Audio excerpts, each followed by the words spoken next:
Good evening, early start tonight, indeed. I pressed the wrong button. I was doing my sound check and it just popped on the wrong one. Record a new track or go live, and I thought I was recording, but hey, we're going. We're good to go. We're jamming here. Come and jam with me.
Jamming, jamming, jamming.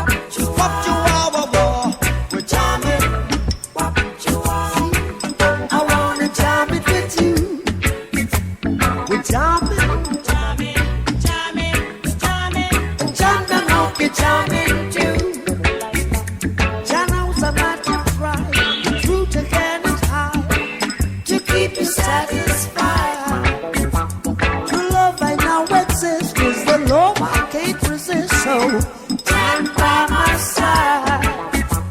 We're jamming, jamming, jamming, jamming. I wanna jam it with you. We're jamming, we're jamming, we're jamming, we're jamming, we're jamming, jamming, we're jamming, jamming. Hope you like jamming too. Jamming, we're jamming, jamming, we're jamming, we're jamming, jamming. I wanna jam with you. I wanna jam with you now. We're jamming, jamming, jamming, jamming. Hope you like jamming too. And I hope you like jamming. I hope you like jamming. 'Cause I wanna jam it with you. I wanna jam it with you. Jamming, jamming. Alright, I hope you. I wanna jam it with you. I hope you like jamming too. I hope you like jam, or do you prefer marmalade? Do you prefer a joint, or do you prefer a bong? Don't bogart that bong. Don't bogart that joint, my friend. Pass it over to me.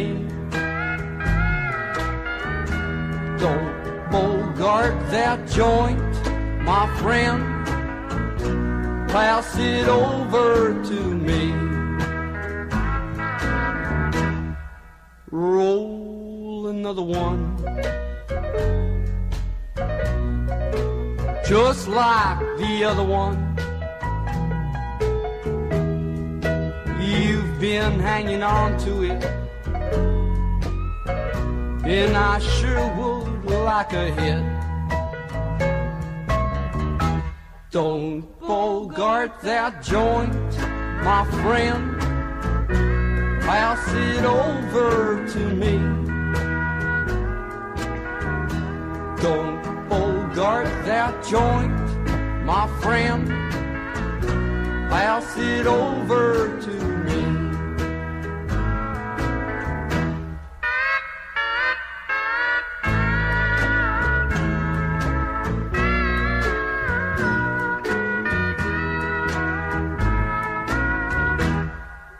Roll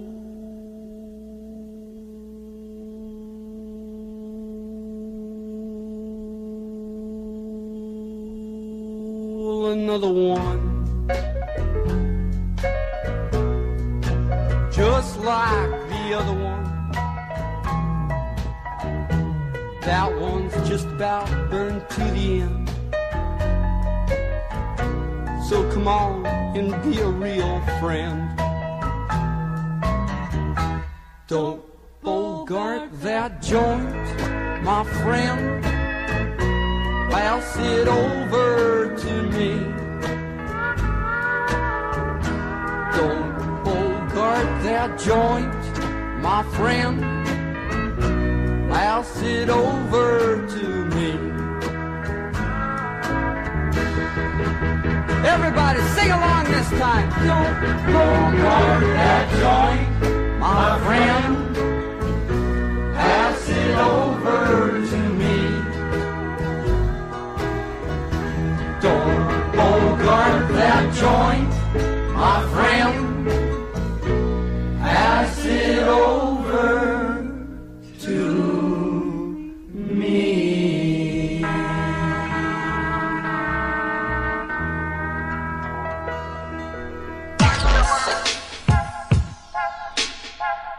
This is a special request. We don't want you to smoke genetically modified ganja. We want you to smoke the real thing. We want you to smoke the natural herb.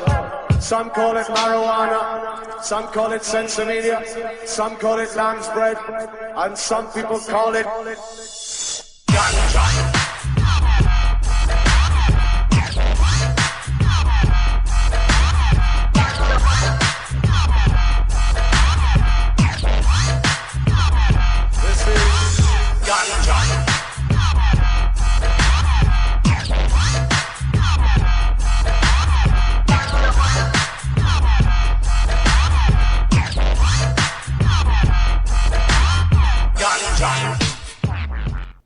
Fucking hell.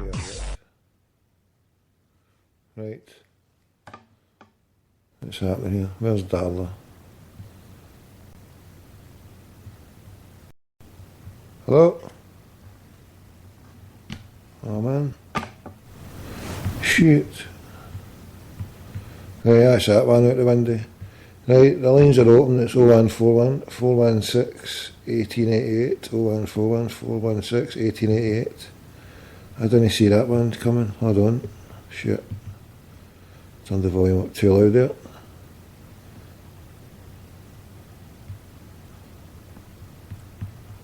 Right, my Skype. I thought I had enough. How many days left? Shit, man. Right, the lines are opened. Get calling. I'll just sit and talk flannel juice and gibberish and play tunes like that all night. Right, it's up to you. Want a bit of this?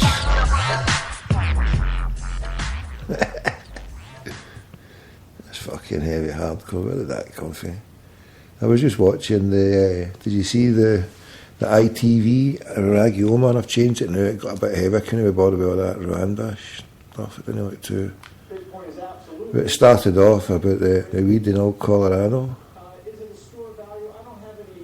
And it was all about showing you the usual. I mean, when you deal with the mainstream media, they've always got to throw in the scare story, you know. Can't allow any good story to envelop from it. You know, they're paying their taxes. You know, what's the difference from someone going to a place to partake in a few puffs and a difference with someone going and having a few swigs?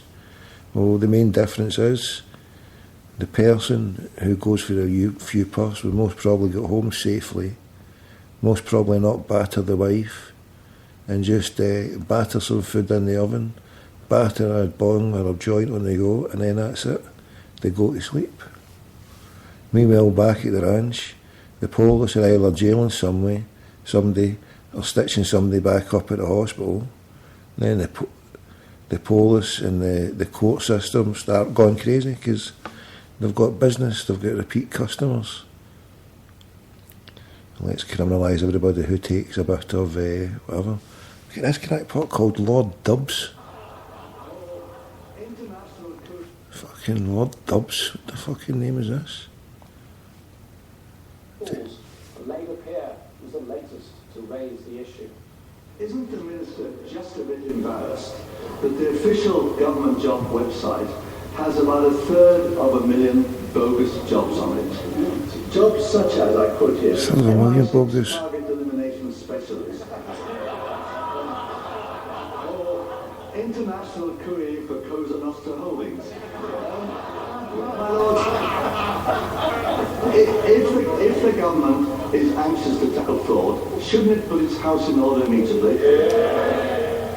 Oh, what a pile of pash. Right, whoever's phoning, stay there, I'll get you straight on. Hello? Hello? Hello? Speak. I can't hear you. Hello? Speak. Oh, what's going on here?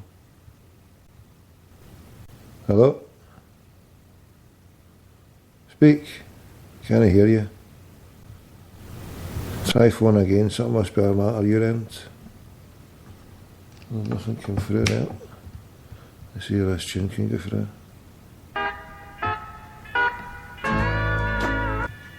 Yep, all clear here. You can hear that, can you? Whoever it was, phone back. I've ran out of Skype credit. My Skype credit has ran out. Yeah, the budget made me fear for the future. If it's a no vote, you better Adam and Eve it. Hello? Hello? Hello. Aye. Who's that? Alright, Tom. It's Hutchie, mate. What's happening, bro? Not a lot, sir. What's happening? No much, mate. No much. Just started. I just found out my credit ran out there for the fucking Skypey. Alright. those 3 days of the February month, because it was the 19th when I boosted everything back up. Aye. Here, I've not been charged my bill for my phone. I don't know what's happened, because I was having problems with the speed of it, and I phoned up and they boosted it, and then the woman was like, "Oh, we can't find you on this." So they've not sent me a bill. I asked for a letter for my account number, but they've not sent me a bill, so... That's a bastard, mate. What you got to do tonight then? Right, just have to sit and fucking cunt's phone now, mate, to get it sorted. Aye. What's happening? How did it go anyway? Oh, well. How did it go? Oh, it was brilliant, Tommy. Brilliant, mate. Fucking some day, man. I started off in Boutique and went down to the Emerald Isle, then over to the Hoops Bar, and then back into the Emerald Isle later on. Right, mate. And aye, it was fucking brilliant, mate. Everybody was loving it, know what I mean? Were you following on with Billy, what he was doing then, aye? Aye. The two kind of took half an hour each in Boutique, like twice each, know what I mean? So I was on, Billy was on, then I was on, and then him, and then me again, you know? Brilliant. And then Claymore went on after us.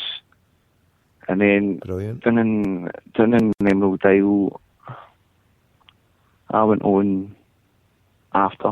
Oh, I can't remember even fucking how it went now, Tommy, to be honest with you.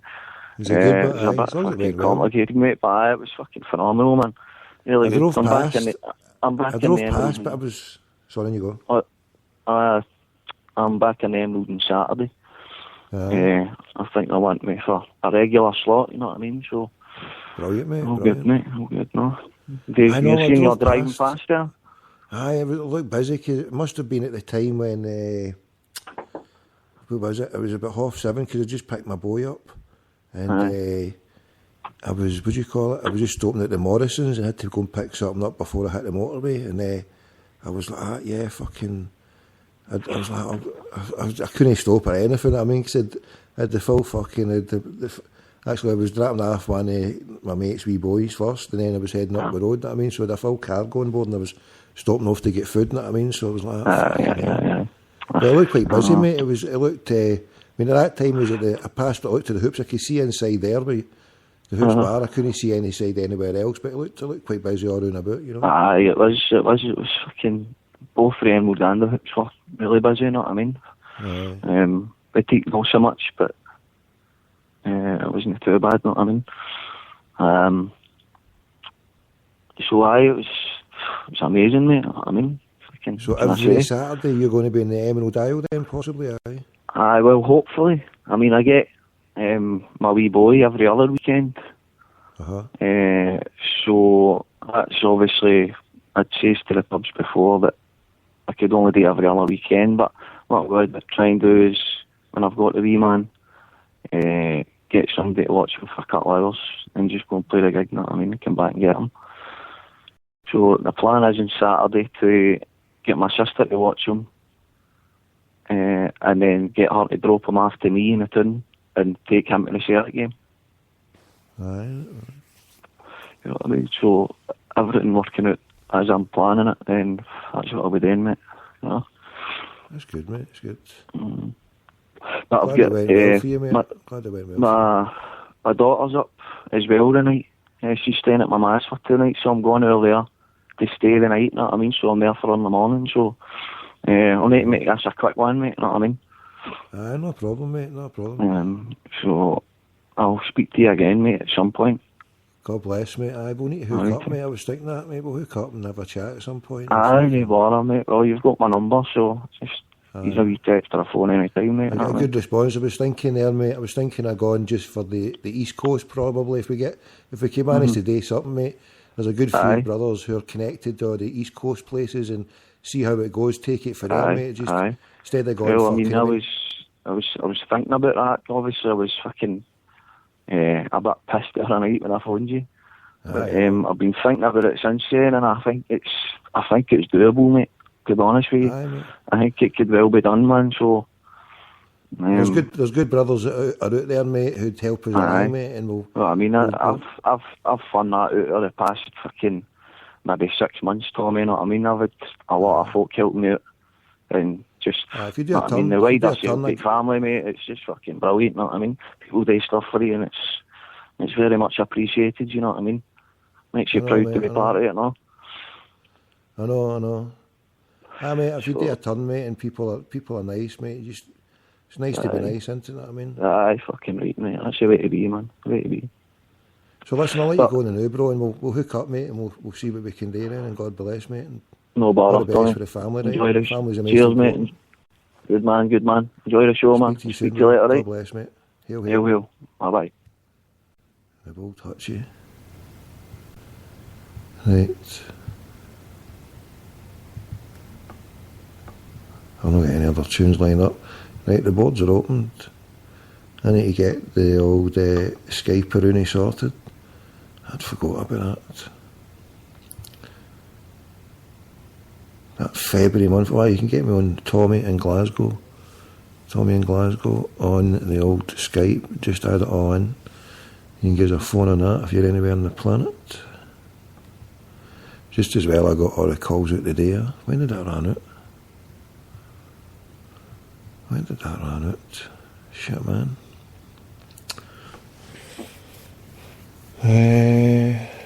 How could that? Couldn't they both run out, could they? Sorry, who was I phoning there? So I was phoning America. I just want to go and check. We're into the Skype now.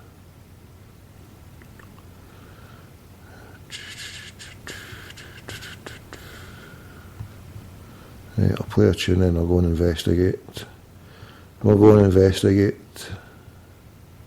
Fucking hell.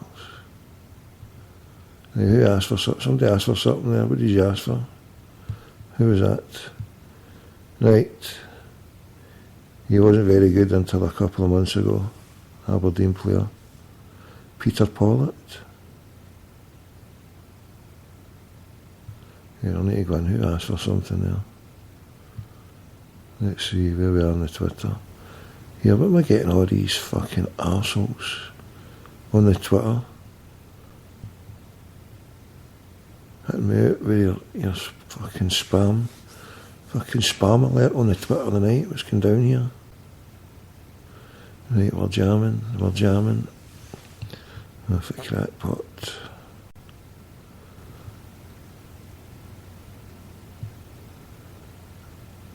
Fucking hell, come on.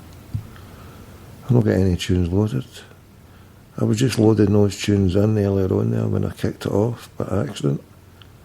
I'd kicked them up, I put the tunes in, I was doing my sound check, and that was it, we were good to go. Shit, man. Right.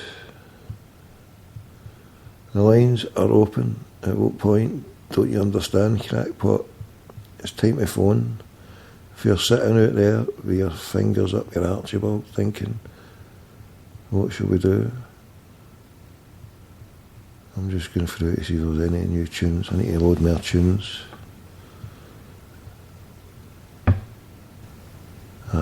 This guy always cheers me up. The Raging Hun. Right, who's got his number? We need to get his number through somewhere. Can't even mind the last time I watched a Scottish game that didn't involve the hoops.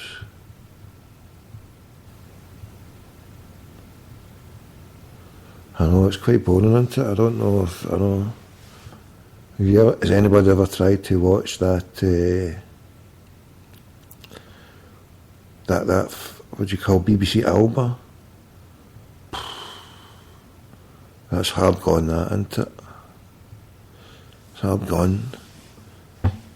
I mean, really hard gone, I think, at Alba. I can't go that at all.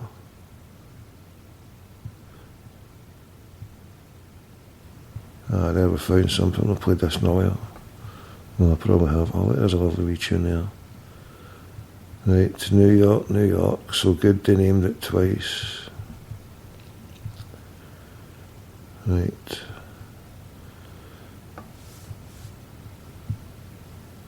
Right, so the Emerald Isle on a Saturday night is a place to be for Billy Noel and the Bold Hutchie Boy. When they sailed over the horizon and up the Hudson River, into New York Harbor was the Statue of Liberty, standing with her arm raised in the flame of freedom, and the words of welcome written on the pedestal that say, "Give me your tired, your poor, your huddled masses."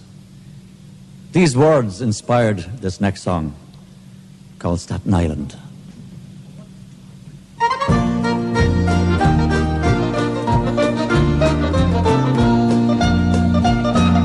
We sailed our ship up the Hudson River to the wild Atlantic. We said farewell on Staten Island. When we landed, there we had our tale to tell. We're the poor, the huddled masses. We have crossed the lonely sea, left the old world for the new world, left the old ways to be free. We left our homes in 47, turned our backs against the wind. From our ships of creaking timber, we bid farewell to a famished land. We're the poor, the huddled masses. We have crossed the lonely sea, left the old world for the new world, left the old ways to be free. With heavy hearts we left behind us memories of better days, old men talking, children laughing as we danced the night away. We're the poor, the huddled masses. We have crossed the lonely sea, left the old world for the new world, left the old ways to be free.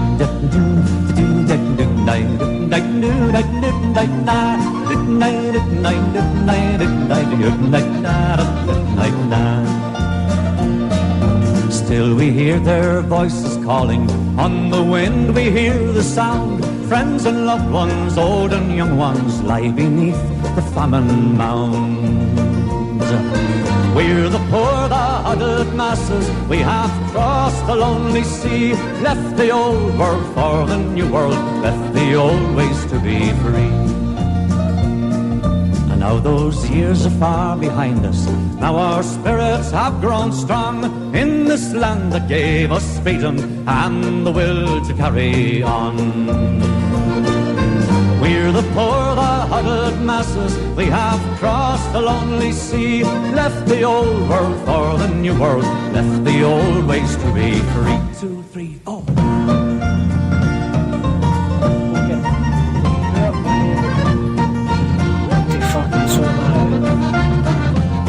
I don't know what to fucking do. I'm a season ticket holder, and now I feel like fucking chucking it in. Fucking chucking it in.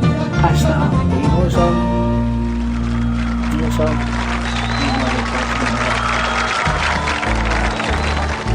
I'm going to stay there.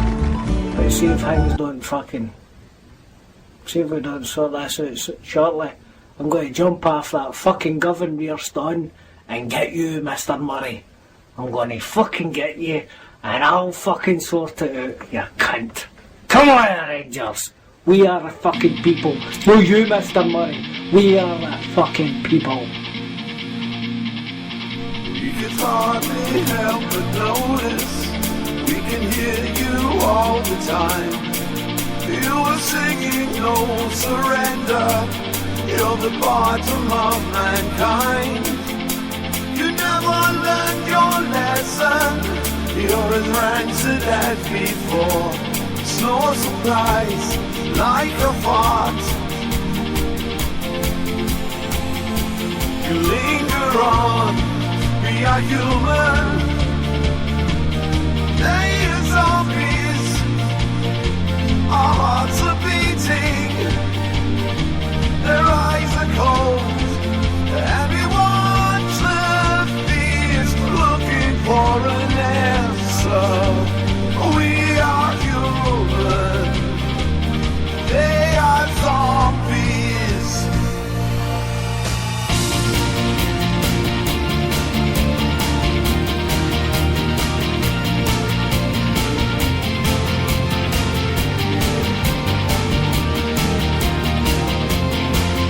No respect, no truth or morals. No intention to do good. No regrets and fuck all sorrow. They conned as many as they could.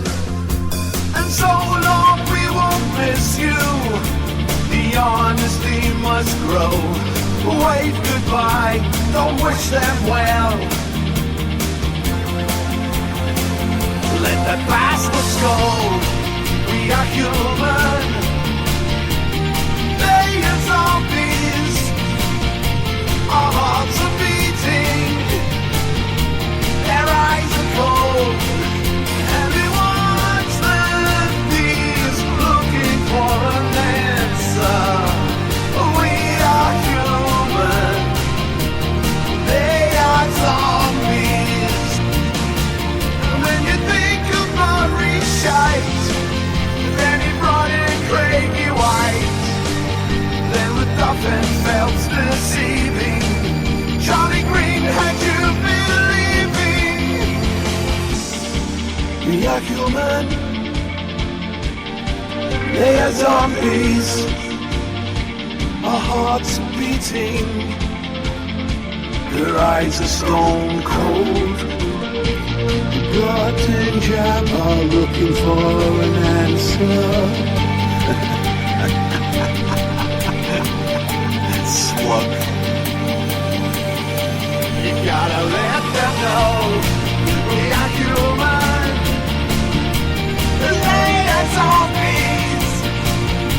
Our hearts are beating. Their eyes are cold. And we watch the beat looking for an answer. We are human. They are chances.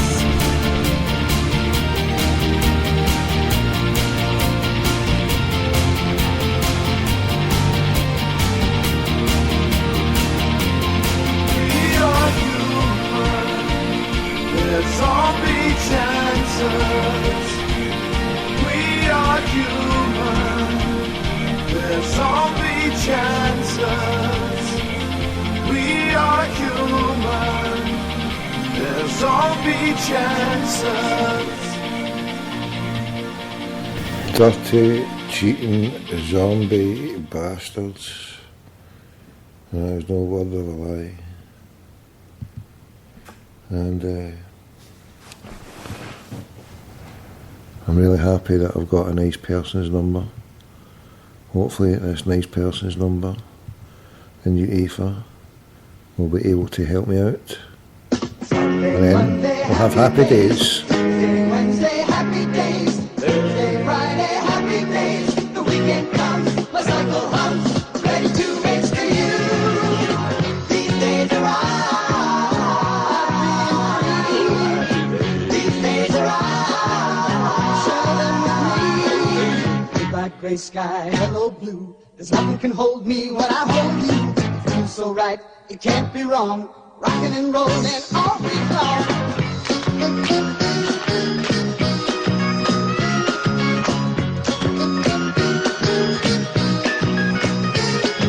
Saturday, what a day, moving all week with you.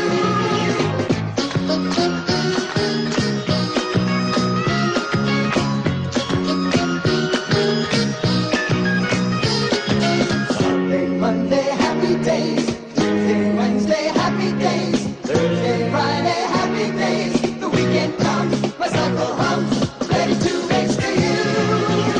These days are ours. These days are ours. Share them with me. Goodbye, gray sky, hello blue. There's nothing can hold me when I hold you. Feels so right, it can't be wrong. Rockin' and rollin' all week long. Sunday, Monday, happy days. Tuesday, Wednesday, happy days. Thursday, Friday, happy days. Saturday, what a day, moving all week with you.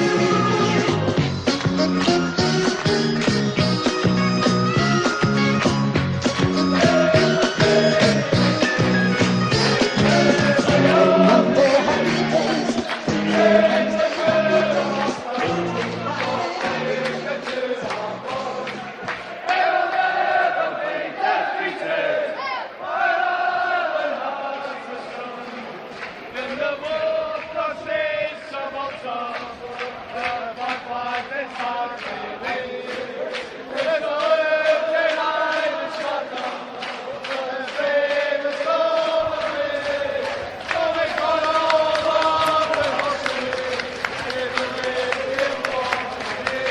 Right. And I was just interrupting this broadcast. We've got a heavy mob in here. Have we got Deco? Deco is on board. Right, so Deco's here. So we're expecting a call for the Deco Meister. Skype is open. Arthur Rusk has entered the building. Right. We're fully loaded here. We're good to go. We're good to go. So hit me up in the Skype then, Deco.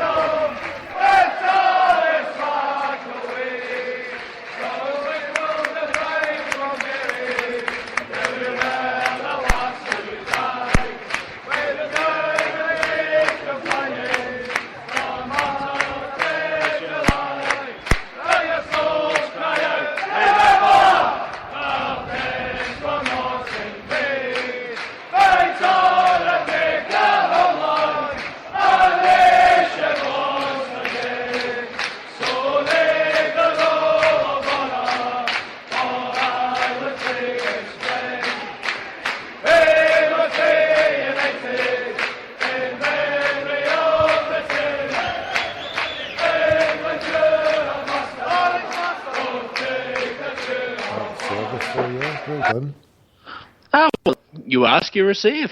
It's the way it works, isn't it? Is that right? Is that how it goes, is it? Well, I'm talking to the Monsignor Thomas. So when he asks, he receives. It's the way it happens. Well, listen, I'm getting my keyboard out and we're coming your way. So, well, I don't know. Just tell me this. How far is Eastern Seaboard to your place? At a 4-hour drive, aye? A 4-hour drive? You're funny. You're very funny. Yeah, 2 4-hour drives. How about you put 2 and 4 together and you might just get there in time? What, 6 hours, is that all? 2 and 4. Put the numbers together. What do you mean, 24? Aye. A 24-hour drive? I can get to Florida quicker than I can get to the east coast of Canada. Well, depending on where I'm going. If I was going to Newfoundland... No, where are you going? What are you talking about? I said to the eastern seaboard of the USA from Toronto. New York's about 9 hours. Jeez, that's what I'm saying. Boston, 9 hours. A 9-hour drive. Canada. Canada's about 11 or 12 because it gets a little bigger. It kind of goes up a little bit. Do you know what I'm saying? So I was thinking if I can get my keyboard fingers out, right? Right. We fly in Toronto and then we'll go and do the CSCs all around the eastern seaboard. Do you know what you can do? You don't even have to. You can go over to Dublin because WestJet is flying into the east coast of Canada. WestJet's a Canadian airline. They go from Toronto to the east coast of Canada, refuel, and then go the rest of the way. So you don't even have to come here. I'll meet you out there. How's that sound? No, but I was wanting to come down. I was going for a road trip to go out east. I'm trying to make this work for me too, to make it work. I know, but we're thinking about that, and the next one. Hold on a minute. When you're saying east, are you saying Vancouver and Vancouver's on the west. The east is like Halifax, Nova Scotia, New Brunswick, going into Boston, going in that way. Right. Right. So into Boston then. So how, is Boston closer to yourself than New York? Further. New York is closer. Right, so we go to New York then. We could see Mr. Duffy. We could pop in and say hi there. We could see the Carney boys. We could see the Bronx boys. See all them boys, yeah. Doors open. Let's go. I was like, doors open. Let's go. Well, you know, we're missing a few things. Just don't tell the wife. Just say I've got to go to a conference for a few days. See ya. No, that's all sorted. You don't need to worry about that. I'm free, fancy, loose, and ready to go at any time. Not talking about you. If you're talking a road trip, I have to fucking dot my T's or cross my T's and dot my I's. That type of lark, you know. Anyway, you say it's the senior caliph is over, so you're on a missionary work. You're on a mission from a. That's exactly it. Monsignor Crackpot. has told me I have to go on this particular mission. Climb Crow Patrick in me bare feet, which the good old grannies did on Monday, God bless them. Really? Still don't get, that doesn't make a lot of sense. Do you know about that story? Do you know what that gig? Tell me. Crow Patrick in County Mayo on St. Patrick's Day on Monday. They do a pilgrimage up the side of Crow Patrick, or Crow Pot, whatever it's called, and they do it in their bare feet. And I mean, it's rocky. Like, it's not fucking very nice. It's not like it's nice and paved. They walk up the side of the mountain in their bare bleeding feet. Whatever road you're about. I've no problem getting on my knees and saying, thanks very much. Have yourself a nice day, God. You've been good to me and I'll be good to you. There you go. You anyway, keep in touch with nature. You walk about barefooted in the open grass. It's good for you. Not the side of this mountain. The mountain is fucking full of rocks. That's what I just don't get. But anyway, it's nice to be with nature. Hug a fucking tree. I mean, if you come from Aberdeen, you might like a sheep, but that's a different kettle of fish. Anyway, what's the crack? What's the crack is it's the 19th of March, 20th of March now. We're going into 20th of March now. So I have a question. Coming on this side of the world, right? We're obviously not hearing any news on your independence. What do you think? Yes or no? Yeah, I think we're going to do it. I think that me and the Bull Touchy, we're going to do some jamming over the summer, and then we'll book for the 20th of September, and we'll be coming doing a 15-day tour of the Eastern Seaboard, celebrating the Celtic Tiger, the first part of the Celtic Tiger getting its independence. And then once we come back for that, we'll just fly straight into Belfast, the rebel city of Belfast, and we'll start it over there. And we'll get independence. Are you fucking high? No, you're off your tree. You're mad as a fucking hatter. No, it's true. And then it will take our fuck. I've already made inquiries about Barcelona. And then the 9th of November, that's when it happens, right? If Scotland goes down, right, that's the one that they're shitting it for, because, I mean, it could happen because if people are strong enough, and I think they really are shitting it. The way they're putting all this shit out, they really are shitting it. The Scottish people will just say, you know, fuck it. What have we got to lose? I mean, let's not kid ourselves. It's myself talking to yourself. So we get the fucking politics. I understand. There's the majority of the people are probably part of what we would like, or what they would like to call themselves part of the union. But realistically, if you look at it in monetary terms, fucking the Queen over is going to make you lot over there a hell of a lot fucking richer, and you'll have a lot more to fucking play with in the longer term. So what these shower the gobshites have to, you're going to get 40% because, or 35%. It's no different from the north of Ireland. You're going to get that type of demographic that are going to vote yes, because the establishment, it's the people that are part of the establishment. And please tell me I'm fucking way off mark, because I don't really know. I don't know either. Well, no, I would seem to think that you're going to have the people that have been suppressed, which is not just the Irish Catholics, but anyone that wasn't part of the establishment. They're being suppressed. There's probably 35-40% of them. Not dissimilar to the North. The 60% that's left behind, or 65% that's left behind, are part of the union. They're all union bears, or whatever the fuck they are. What they need to realise is, by saying goodbye to the Queen and saying goodbye to all that fucking bollocks, they're going to be so better off, because, as you've explained, and it's not fucking brain science, the GDP of Scotland is so fucking strong with all that poxy oil you've got, all that gas you've got. It's a no fucking brainer. And the only reason why Ireland's still in a bit of a fucking shithole, let's be honest, they're still hurting economically wise. The only reason why Ireland's doing quite well and managed to get themselves out of that recession, because they are actually doing reasonably okay now. It's starting to come back at home. But they have oil and they have gas, and that's what got them out of that fucking hole. And they did it on their own. They didn't ask for a fucking bailout. They did it on their own. Could you imagine when you don't have to give your money away to down south because they can't fucking do anything? Oh, you'd be you'd be doing brilliant. I cannot believe why anybody would not think they should be part of an independent Scotland, simply because you have so much stuff that so much natural resources. I mean, Canada does fantastic because it's got all these fucking natural resources. It's got forestry, it's got gas, it's got fucking oil, it's got all, and it's probably got the most important commodity of them all. It's got fucking lots of water. Plenty of all those things in Scotland.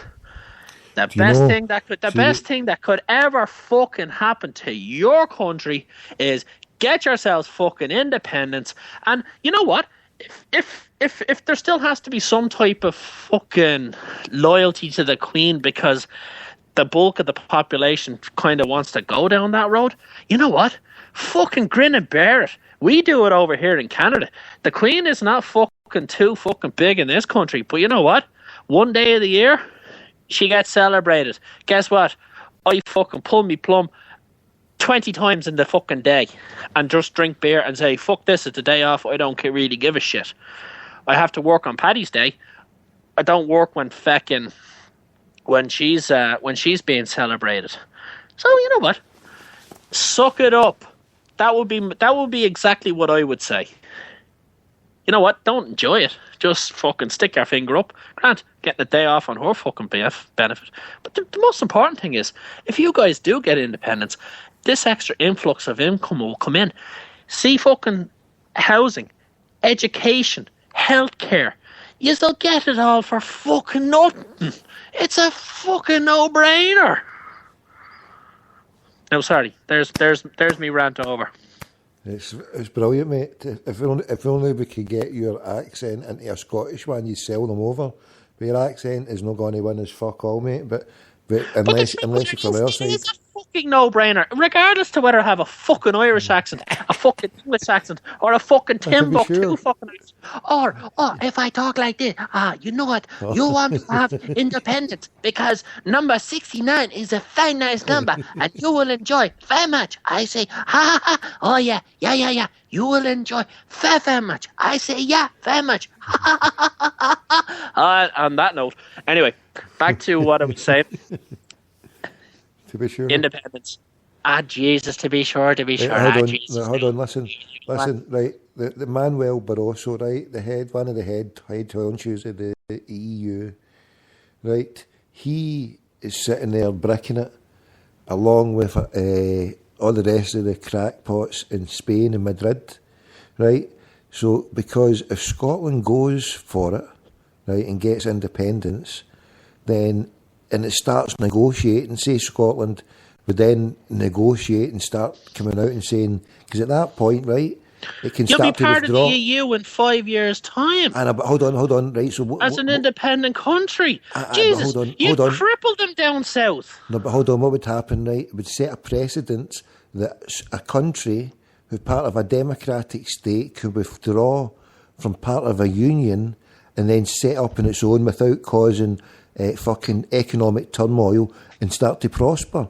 And so the Catalans would then be able to say, well, here's our vote, and then they would have to get recognised, because if Spain was to force them or start sending troops there, right, as my mate thinks it possibly they could do, right, but if the precedent is set that Scotland can migrate over and peacefully bring a better Scotland to everybody, then and take it along together, and say to, and then negotiate with the Europeans, like you say, in 5 years' time, it could be with the euro, or it could just stand freelance. I think we could just. Can I tell you what the major problem is for Scotland becoming independent?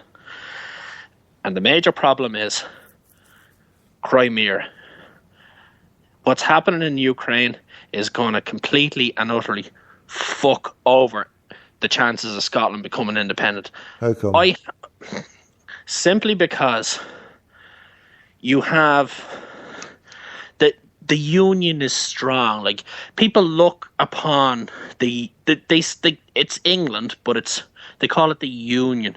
Well, somebody breaks away from the union. Well, we're not too sure about that now. And you know as well as I do, money talks. I mean, I was home for my best mate's wedding. wedding. You're talking about money talks. You've just after saying we'll be able to stand alone, we'll be rich, walking about with rags over our head almost, and get living up large. That's me fucking point. They won't fucking let it go. Why do you think the fucking media is all over about staying part of the union? The Scottish media fucking, you know who controls them? Fucking Murdoch and everybody else. So what are you saying then, caller? What's your point, caller? To get to the nub of it, are you saying that you're wanting it and we should go for it, but we're not going to get it? That's what I'm fucking saying. That's exactly what I'm saying. Egghead bastards. You're banned. I'm not fucking banned. You're fucking banned. You're on the jungle juice, you cunt. No. You're on the jungle juice. I'll ask you a question. How many of the Scottish media are pro yes? Oh, a fucking load of them. And how many are pro no? Load of them pro no, one or two pro yes. Who's pro yes? Well, I think that Kevin McKenna, and then I don't know because I don't read anything else. What paper is he with? I don't know. He's a Fenian guy. I think he does the Herald and the Sunday Herald. I don't know. I don't read the papers. Neither do I. Neither do I. But here's the trick with it is, I don't know anything. Whatever the papers are saying, because look at the demographic that are going to vote. The demographic are older people. Young people don't fucking vote. It's the older people, and older people read newspapers. Yeah. And that is the ticket. Whatever the papers say, that's what happens. Dermot O'Leary, he has shares in Celtic, as you know. But Dermot O'Leary tried to buy every Irish newspaper there was. Dermot O'Leary. Dermot fucking O'Leary. The O'Leary guy. The Ryanair. No, that's Michael O'Leary. Who's fucking Ryan O'Leary? Dermot tried to buy the Irish Independent. Dermot Desmond. Not Desmond. Desmond's the chair or owns the fucking club. Who's Desmond? This is a bit. I'm just trying to tell you the scenario. The Riley. I'm watching that fucking O'Reilly factory now. So Desmond O'Reilly. No. Who? Dermot O'Leary. Dermot O'Leary. Who the fuck's that? He's an Irish businessman that tried to buy the Irish Independent, already owning Irish papers, and he was turned down. Any relation to fucking Pierce O'Leary? Pierce O'Leary. But I'm fucking shut up, you cunt. I don't know who he is. He's an Irish businessman that tried to buy every Irish newspaper there was, and the EU government turned around and said, no, you can't, because papers influence people, and that's why you can't do it. Because if you owned all the papers, you influence exactly what political party you want fucking in government. People read it, people see it, and off they go. It's not dissimilar here in Canada. Here in Canada, there's two major newspapers. One is, shall we say, the Labour Party, and one is the Conservative Party. And the two of them battle off each other, and the editorial is always pro-Labour, pro-Conservative, or pro-fucking whoever that gobshite that, is it Nick Clegg? Whatever fucking party he's with, the Lib Dems or whatever. They're just fucking fairies. We have the same thing over here. My point is, they wouldn't allow it because media control tells the people exactly what they're supposed to do. Now, that's my initial question was, why are we only hearing one or two people saying you have to vote yes? That's my question. Yeah, because it's been neutered. And that's my question. So the bulk of the media is saying vote no. I'm asking you. I don't fucking know. I'm in Toronto. Well, there's a guy here, right? There's a brother here called Asad Raja, 1995, and he says that this guy speaking is spot on. So you're hitting the nail on the head, but there's a problem with the way it's kept that way, and I think, well, I was hitting the nail on the head the other night when I was talking to Kieran, aka, and basically, salmon, for the best will in the world, we need more people out there. If you've got salmon and sturgeon, and not everybody will buy what they're saying. So the ones who are not buying what they're saying are desperate maybe to vote, right? But then they're not being persuaded, and you just have to listen to the crackpots I spoke to. The trick with it is, Tom, the trick with it is, young people do not vote. That is a gimme. Like, who knows, in this referendum that you're having, maybe you might... I've heard anything from 40% to 80%. That's a huge fucking swing. Well, who? The bottom line is... What do you mean 40 to 80? 40%, what do you mean 40 to 80? Who's 40 to 80? 40, what I'm saying is 40% of the population will go vote. It's anything from 40% to 80%. A typical vote, you're only getting about 30 to 40% of the population that actually go out and vote. No, you're going and to get... usually, and you, I know in this one, I know in this one it's going to be a big one. That's why I said the typical vote is about 30 to 40%. No, listen, no. But no. this one's going to be a big one. What needs 40? The general election gets about 60%. What needs to happen in this particular vote is they need the young people, the people that know what the fuck is going on, that knows that Scotland can completely run on its own. It's a gold mine waiting to fucking happen, and it really needs to break ties. The only trouble with it is that the bulk of the population there love the ties, and they want to be part of the ties, and they're quite happy to fucking like a cat, pet me on the head, and I'm good to go. And that's the fucking trouble. As on an economic point of view, Jesus, it's fucking ludicrous that they're not fucking on their own. Ludicrous. Ludicrous. And you know, fucking ludicrous. I'll throw something really stupid in there, but I mean it's a known fact. We've wanted independence in Ireland forever. We've wanted it like there's no tomorrow. But the bottom line is, if the Republic of Ireland and Northern Ireland joined as one, and it was governed from the Dáil in Dublin, it would cripple the Republic of Ireland, because we can't afford to run the north of Ireland. And that is the bottom line. We all want it. Economically wise, it will cripple us. And that's probably the reason why it's never actually happened. Because England don't want the north of Ireland. It's too much of a fucking problem for them. They'd quite happily walk away. And they had the chance 80 odd years ago, and they didn't. They probably should have, and then we wouldn't have this fucking bullshit that we had in the north. Although things have calmed down, but you know, unlike all things, it still rumbles in the background. It's just on simmer. Bottom line is, I hope that Scotland, the people of Scotland, can basically see beyond the blue glasses, beyond this, beyond that, and just know that they'd be 10 times better off on their own. Just 10 times better off? They'd be a fucking million times better off. The bottom line is, I feel they're too scared. I think if you ask me right now what the vote would be, it would be 65 no, 35 yes. Oh, but even No. But that's just my opinion, and I opened this conversation by saying I have no real clue what the hell's going on over there. No, but listen, that's why I asked for your. Well, no, but listen, right.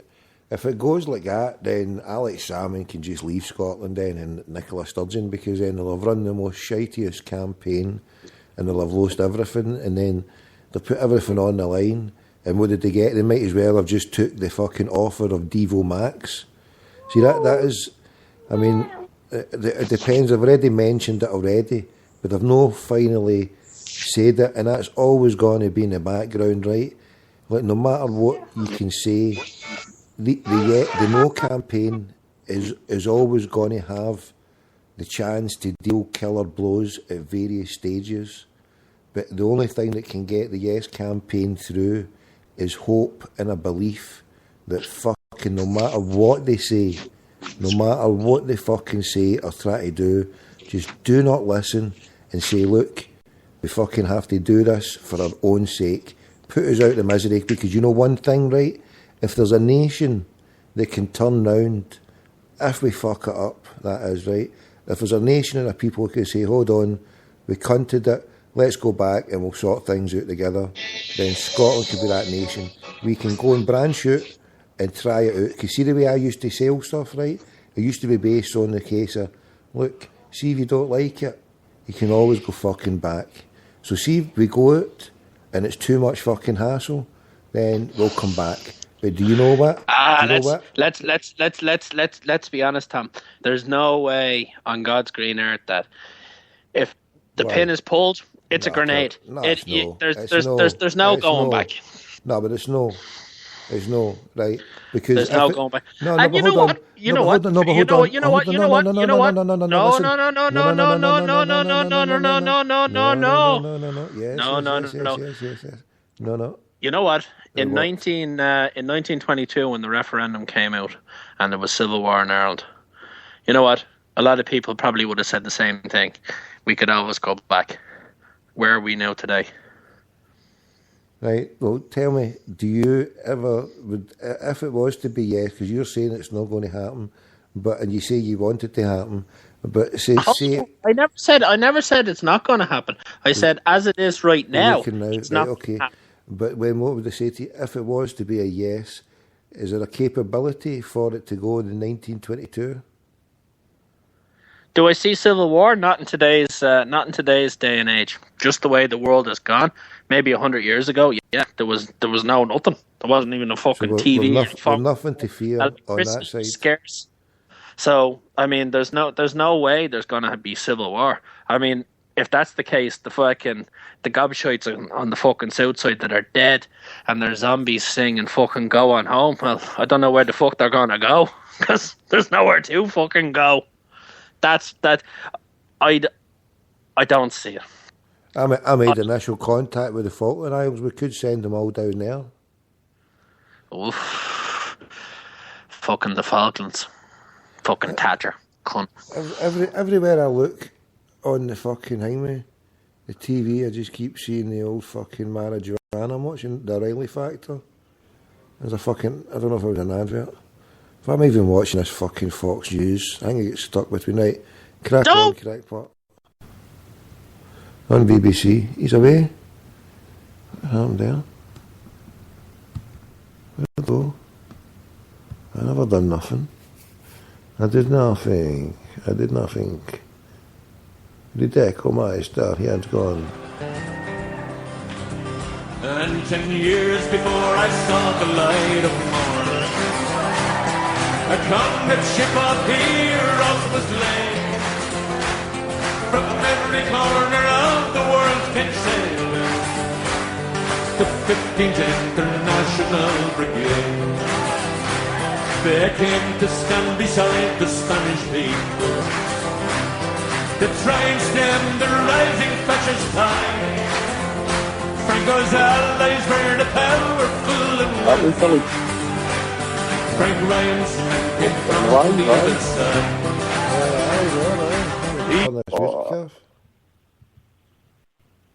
You there, aye? I'm here, mate. I come off and get right into it. It's going down. I don't know what happened with Deco there, but anyway. You've come off the bench. You've come off as a substitute. Crack on. Oh, the Bangura. Are we live to the nation, aye? Oh, aye, of course. Good stuff. Don't listen to that Deco. He's been Skyping me wanting Commonwealth merchandise sent out to Canada. Outrageous, Westborough scumbag. Oh. He's the one in attendance. He loves it. On a serious note, mate, the reason I'm phoning up for the Daily Ricardo Record Ranger, whatever you want to call it, they've put out a front page exclusive. I've tweeted it out there, and Celtic Research has just retweeted it, saying the fact that Labour's made its move, saying that if they get in, they're going to abolish the Offensive Behaviour Act. Labour have said that, aye? Labour. But there was a letter put out, maybe Thomas Rannikin pulled up a letter that Gordon Matheson had sent the Scottish Parliament, or might have been the SNP. He sent them a letter the other day. It was in the Evening Times. So although we know it's a smokescreen by Labour to try and get rid of folk going down the SNP independence route, I think it's excellent because it will mean that it'll mean that hopefully that the SNP are going to have to act on this a lot quicker and get rid of this because it's going to cost them votes. Take to put pressure on them, take to crack up the pressure. Big time. I remember when I was obviously when I met you and we went to the Act event in Gooding and we met Thomas, and I remember saying to the SNP people at the time, you know, they sort of, obviously they're not going to slag off their party policy, but they sort of grudgingly acknowledged the fact that it was not the best either. And, you know, I sort of said to them, I said, listen, you'd have a lot more folk would vote for you if you get rid of this. And they agreed to it. So hopefully, it's all right, people, and obviously Celtic's cranked it up. Now Labour's getting involved. And hopefully it's going to force the SNP to actually act on it a lot quicker, mate, you know? Aye, mate, aye. Because the only thing that people take notice of is their self-preservation, or if it's going to damage them, you know, they won't worry about their reputation there, mate. They'll do a 180 and get back involved with it, pal, you know? Has Will Deco phoned in and then he signed off again? I'm trying to get him back here. What's going down? Well, he was no name, live for Canada. He's disappeared. What's going down?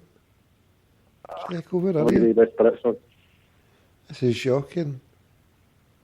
He was on the line. I was just letting you talk. I thought he was going to partake the next minute. He's away. He's away to watch Barney the Dinosaur wearing his Celtic family lingerie. You're shocking. Don't be saying that. He was fucking terrible. You'll be getting banned. Come out, Deco. Come on. I'm not giving up. I'm phoning him back here. What the fuck's going down? He's a good man, actually. But at the end of it, I was over in Toronto a few years ago. Deco drove probably the equivalent of still into Glasgow to pick me up to take me to a CSE. So he's a top man. The day our knife came on, I showed the thing to panic. You just picked up. There you go. Oh. You there?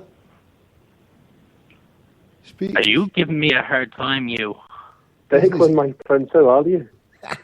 Jesus, if it's not fucking the parrot himself. Hello. How are you, mate? All right. I think people get worried that I give you a hard time, mate. It's not. Oh, you don't give me a hard time. You bust my balls, but then you give me a smiley face at the end, so it's hard. But he's come on selling merchandise. What? He's got merchandise here for you. Commonwealth Games. Commonwealth. I truly have no clue what Tommy is talking about. No clue whatsoever. It's a Commonwealth Games stuff you ordered. Oh, Jesus, I'll look well in that, eh? Well, for fuck's sake, we got the Pan Am Games here in fucking 2 years' time, so fuck that. Anyway, what's the crack? What's going on? Are we going to get independence, yes or no? Parrots on the line, yes or no? I'd like to think so. I'd like to think so myself. I think it's paramount. It would be the catalyst for the dismantling of the eco-bullies, you know. And as I said in a few podcasts with Tommy, my only regret is there's some great working class people in England that are, don't get me wrong, the border's always going to be open. They can come and live up here, I've no problem. You know, if David and his little gang of David and the bankers can stay in London and do what they want, but they won't have anything to bank with if they've no oil money. I think we've got to follow the way of they do in Colorado and make this a ganja state. A ganja state with wind farms, with whiskey and oil. We can make it happen. See people that say about the monetary system and all that shit. Listen, let's just cut to the chase here. We get independence, right? In England say, oh, you have no money. In America say, we're not giving you any money. You get Mad Vlad over, Putin, get Flyer in, get the vodka open. Give him a Navy base here. Let him start pot stilling some vodka. You know, how did Cuba survive when Castro took over? A very third country. All they had was agriculture for sugar, etc. But they were in a strategic place, 60 miles from the American mainland. They've never looked back. Tourism's up, and they've had nothing but blockades. And you're right. Look at Venezuela, how they did it, mate. All you've got today is a bit of fear.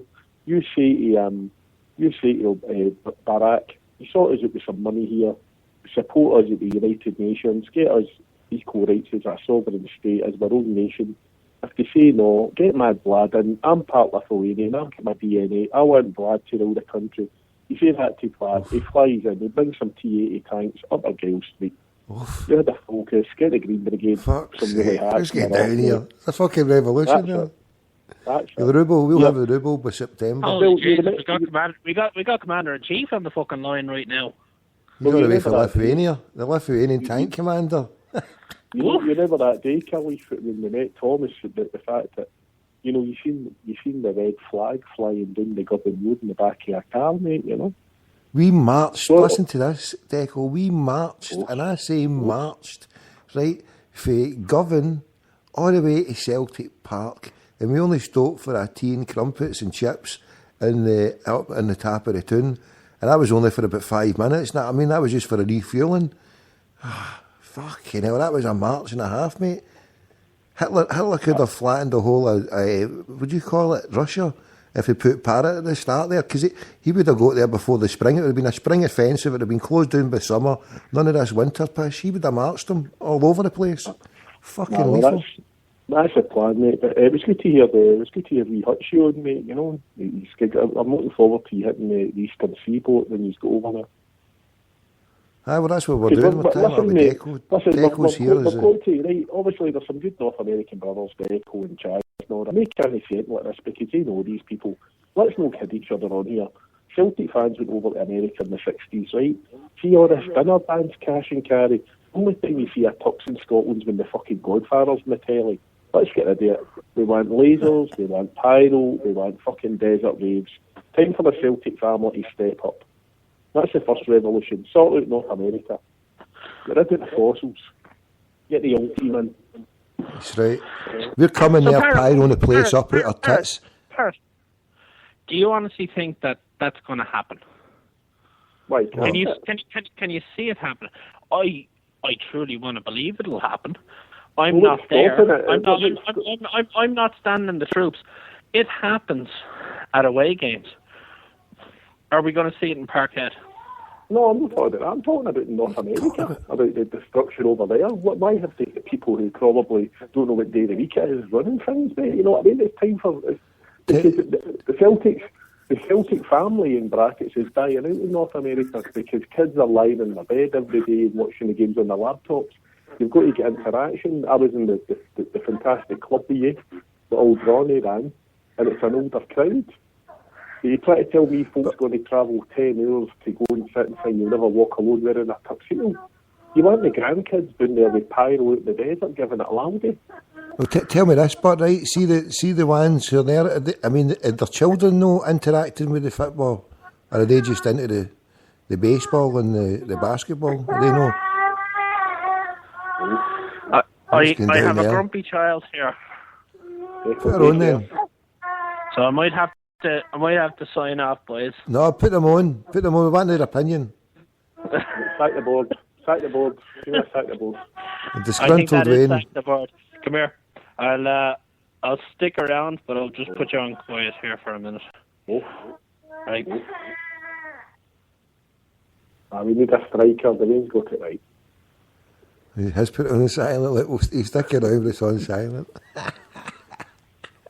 No, I mean, Callie, when you're playing Vegas next year at the convention night, and the green, white and gold Celtic cats out Elvis style, what do you want in the crowd? You want them false teeth, or you want them pyrotechnics, Chief? What's happening?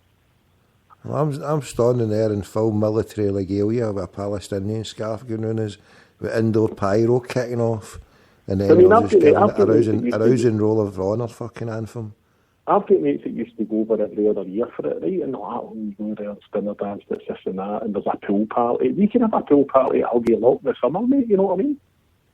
Times are hard. How are you going to get a bag of sand off somebody to jump in a plane and fly over to the States? You get everybody involved.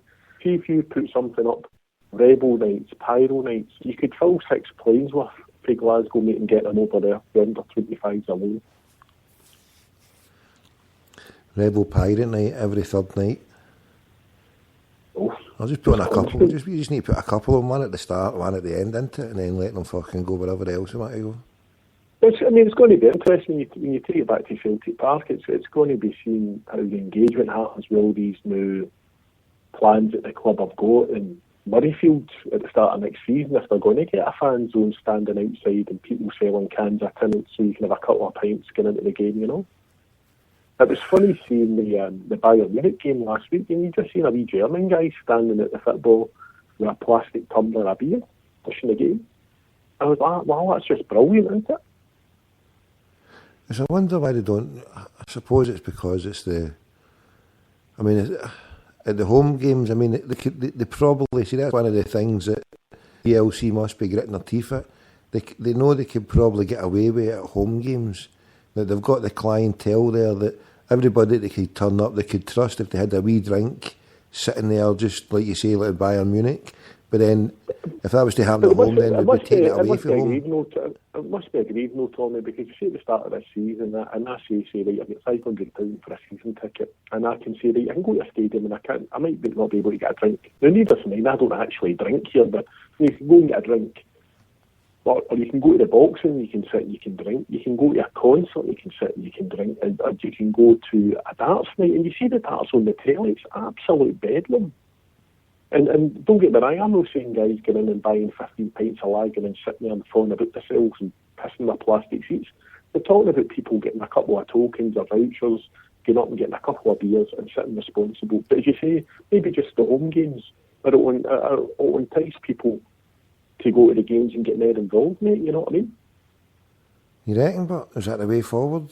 Is that the way we're going to do it? I reckon we're so far behind we're never, as much as we lament, we're never going to get back the good old days of the terracing. And if hopefully the club gets, the whole of Scottish football gets, the safe standing gets up, and you can have an area where people safe standing. You could have another... Sorry to go on a diversion, right?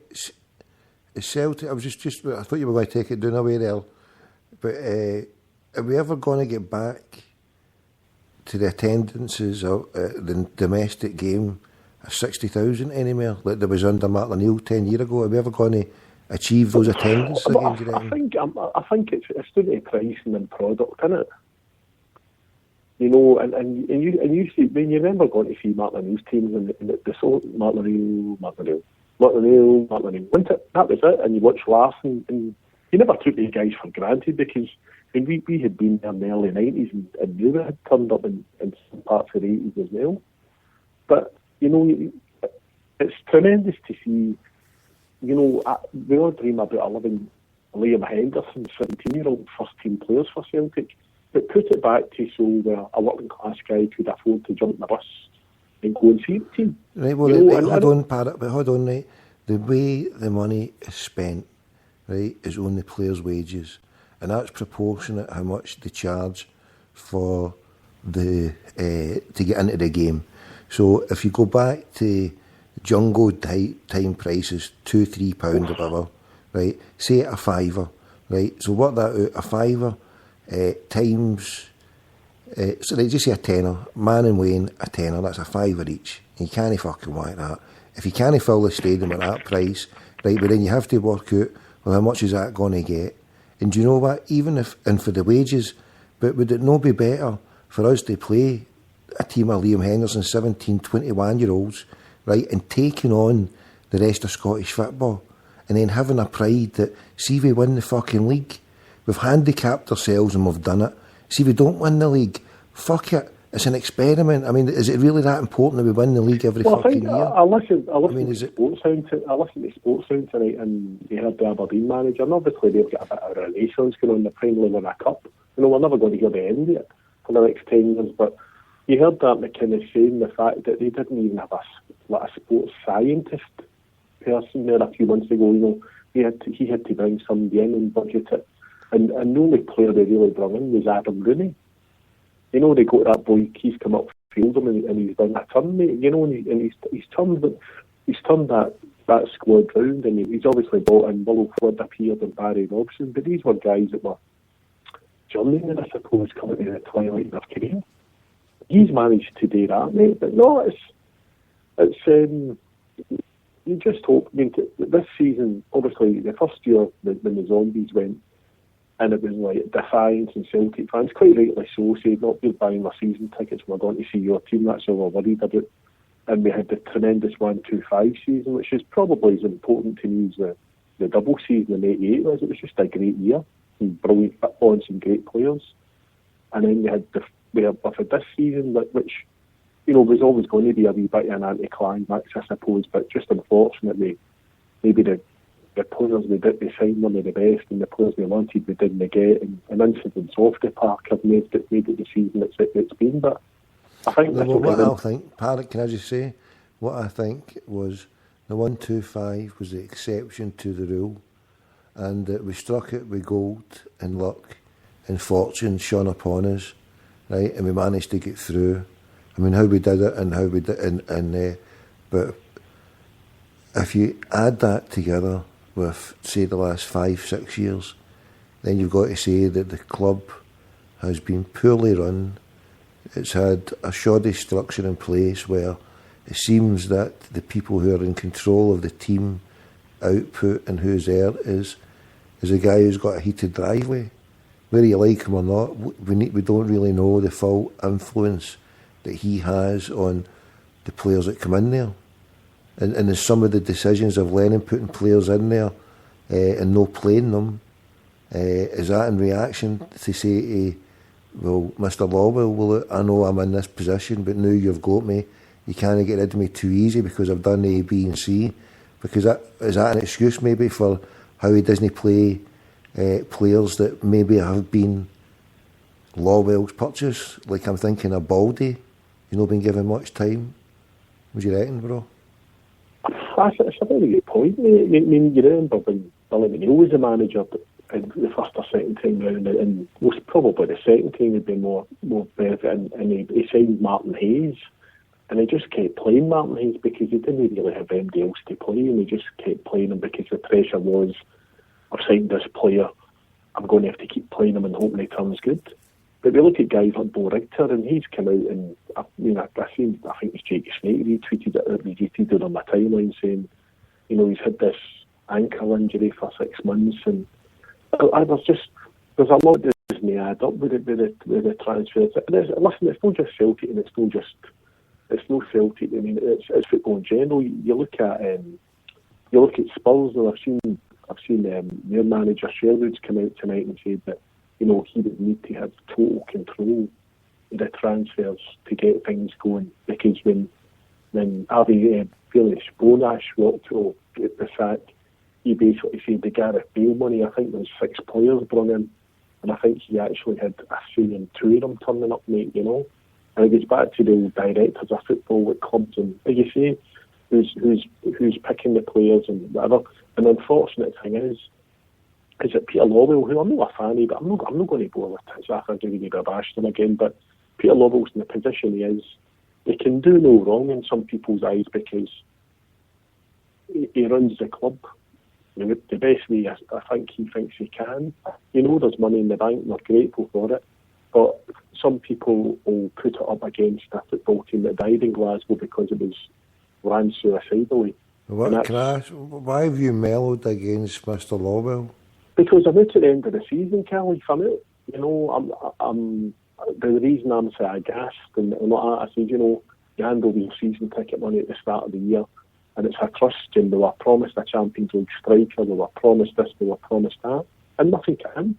And I've just came to the conclusion, mate, I said, you know what, better just walk away and chill in it and go into the odd game and enjoy walking in, but just choosing the days that I'll entrust the club with a few quid to go and enjoy a game watching Celtic like I used to do. Like the old days. And we've said before, if attendances were good when it's pay in football, when attendances were down, the team are doing great, 100 or 200 grand would appear for an opening out the biscuit tin, a player would be brought in, and there'd be 5,000 put in the gate on the Saturday. I remember my old dad used to say, he's God rest his soul, he says, Celtic always sign players on a Friday, so the checks get longer, it takes longer to clear over the weekend, so they get a few days more interest on the money in the bank, mate, you know. So, no, as I was saying, going back to Peter Lawwell, but he's running it the best he can. And his eyes, right? And there's a lot of folk that will agree with him, and fair play to them, you know. But Hold on. Are you on the broth here? What are you all about? You're fucking sold out here to Lawwell. You're not apologies for Lawwell now. All I'll say is... all you'll say, you're a fucking apologist for Lawwell. All I'll say is, when the season ticket letters go out, a lot of folk, and we're not talking about the product on the park, we're talking about the politics of the game. A lot of folk very disillusioned with yourself when you walked away over the SFA. And you've got to congratulate the Dundee United chairman, Leonard Thompson, just going toe-to-toe with the SFA. All of a sudden they've agreed to go into a private box to get stuff sorted out. You know, and maybe if other clubs had, including our own, had took the bull by the horn a couple of years ago over the Mickle carry-on, we wouldn't have had this nonsense that's still floating about the know. Here's another thing, I mean, I've had people try to give excuses for the board and how they didn't, how it would have been, how it would been perceived, but we just got to get in about it and not give a fuck what they say into the media. I mean, last year we had Turnbull Hutton at Rafe Rovers, a provincial club who probably live, year to year, and that's no disrespect to them sort of thing, they just do their best they can to get on. And as you say, Celtic's been squirreling money away, and it's up to other clubs. But I think it's going to be the heart and soul of the club. It'll be interesting to see who initially turns up and says, "Right, there's my season ticket money." I really do, and I don't mean this. I don't mean it badly, or better fans will put their money in. Because all the nothing about me with games being changed at the last minute. And as I say, the Irish support and all that, and I know a lot of it's been TV, you can't do much about it, but this friendly in Turkey and the night of games getting chance with me, it'll come back to haunt the club. And you're seeing people booking flights up and all that. But I think it's all with Scottish football. It's going to be a very interesting summer because Aberdeen's, I said they were on the radio tonight about 1,500 tickets given to school kids, and they're hoping to get a full house up at Pittodrie this weekend. And obviously the Green Brigade's back on Saturday for the game, so that'll be a good atmosphere. But it'll be interesting to see for the end of the season, mate, and what players come and go. As I said to you off air, I got told on Saturday night when I was at my dance that Hooper's desperate to come back. Don't know if anybody else has said that. Norwich isn't what he thought it would be, so I don't know if they get relegated. I'm all for Celtic bringing in an age policy and saying anybody above 22 and just going with that, handicapping themselves and taking on the Scottish thing. Team of young boys, fucking blood them for a year, take on the Scottish football and see if it's gone belly up by fucking what do you call it?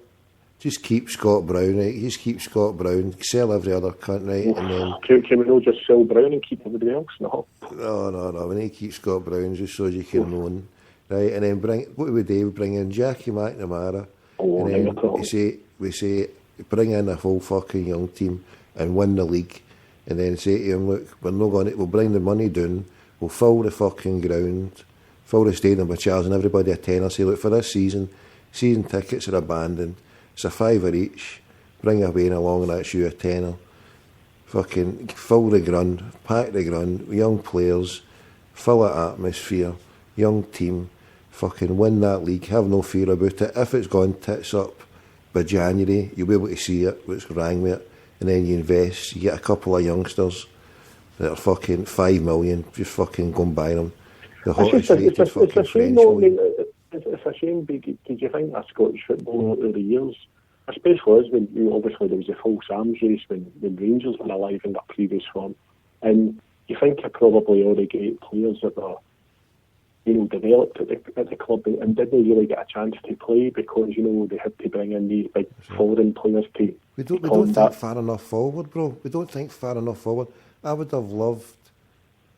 I mean, the best way for Rangers to go Sevco to have went was to just scrap all paying the money for the big players, and Celtic saying at the same time, we're going to win this league 3 years in a row. All we need to do, it's not all we need to do, but wind the cost down and get rid of all the over fucking paid players and just get all the youngsters, find the best crop of youngsters and instead of them going to Dundee United or whatever, put them in and give them fucking an extra grand here, cut the wage bill and put all the youngsters of Scotland in. We could still win the fucking league. I think it's very interesting, Tommy, that I've seen various accounts the last few days again, and the fact talking about Celtic playing in England has raised its head again. And I don't know, what do you think about that? Would you like Celtic to go to England? Anywhere but here, mate. I hate fucking playing in this. If this League of Scotland could be made better, then fine, but I don't think it's got the capability to be made better. We need fucking. I don't mind the product, to be honest, because you might get a decent. You get a Dundee United who are a good team to watch, and Ryan Gould and look the boys like Armstrong and all that who are excellent to watch, but it's just the judicial side of the game, the referee and the administration side, And a team who just wants to win at all costs, but the fact that everybody's so short-sighted, instead of, Scottish football, if it's dominated by two huge teams who outspend everybody else, then they have to put in, it's like handicap horse racing. There should be a handicap system. So you should only be allowed to spend an X amount, or it should only be, like the French, when you get to 23, you're only allowed 2 players over 23. So everybody gets sold, so you have to use that policy. But I think, we're talking about that though, Tommy, we're old enough to remember Jim McLean's Dundee United and Alex Ferguson's Aberdeen respectively. And you remember McLean would never sell players to Glasgow, and he had the respect and probably the fear over the players that they wouldn't spit the dummy out, and I think you've seen the changing of the guard in football when old drunky donkey Ferguson moved to Ibrox, because remember he was going to go to Leeds United, and then it all fell through, and then he went to Ibrox, mate, and this is what guys like Richard Gough couldn't get a transfer, so he had to go to London for a year before he could move up. I think potentially, I think the whole game is just into the pricing of it, mate, Aye, but hold on, right. Well, if there's something no right, there is ways to tamper with it to make it right again, the way to adjust it, and it's finding the right balance. And for that time, it was more like wage slavery, right? And now, of course it was, aye. But now you've got an open wage policy, so the only way to counteract that is the only way to counteract two teams having more money and having a spending war, because that's what ultimately helped kill them. They thought it was just a big war and spend, and you would win and you would get more money. But eventually, they believed in an economic system that gives creed to the fact that if you just keep spending and everything, just more spending, it's all about more spending, and it'll keep growing and keep growing.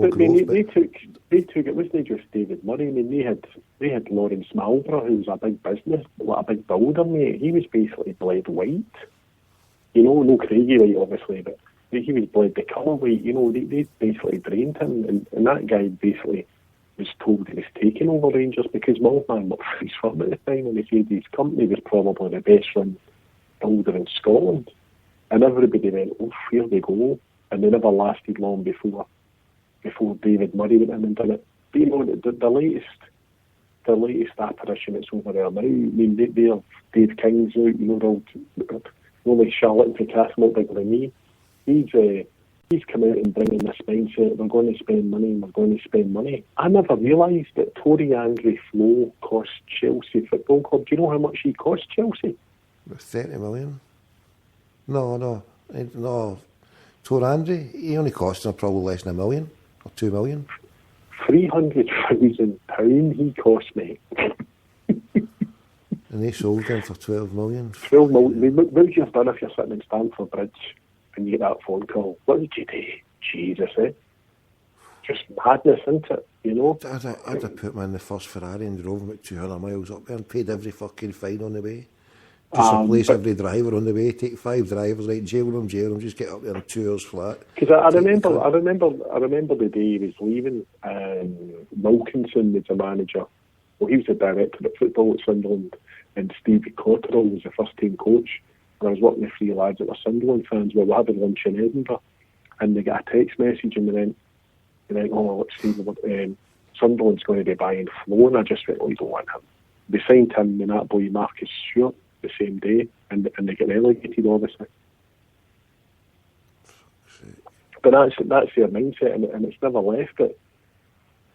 You would have thought. I mean, you would have thought that they're never going to. I mean, winning a league in Scotland. I mean, just so they can say they can get uppers or they're better than Thingway. I mean that's the thing that has disappointed me, right? And it's always been sitting there, the elephant in the room.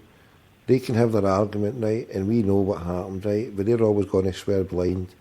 But just sitting there, they're going to come back, and it's not even, well, all right, it is a filthiness and the thing the way it can be, but it's just the fact that they're desperate to come up and beat us and to say, oh, we're better than you. But hold on, every trophy and everything they did in the past has been tainted, and then everyone in the future will also be tainted in the same way, because you know how? Because every penny they never paid, then how can they classify what they're doing? I think there's a mindset though, Tommy, that you see how Kilmarnock and Dunfermline, and congratulations to both of them, mate. You know, a lot of very small clubs, but you know, smaller clubs who have managed to, you know, get themselves sorted and they've stayed solvent. You know, they've not been liquidated. And you look at Hearts, who have no great love of their name. I'd rather see them go into administration, take that and get relegated, then come back stronger. But as you say, they must have sat there at Ibrox when your old pal Chuckles and all that, you're sitting in the Mellow Birds room, and they knew they had the Scottish media on side to back them up. And that to me, they're the biggest failures in this whole carry on. You know, obviously one of the main culprits for it is he's a flower seller now in Florida, aren't he, when you keep phoning him up? You know, they just failed everybody. By the way, I'm going to have a field day, and you know what? I'm not even putting it through, mate. I'm going to keep that undercover. I'm going to phone this guy, and I'm just going to tell him everything. I'm going to start from the fucking top to the bottom. I'm going to be on him for hours and fucking hours. I'm going to the fact that Campbell will be still in office.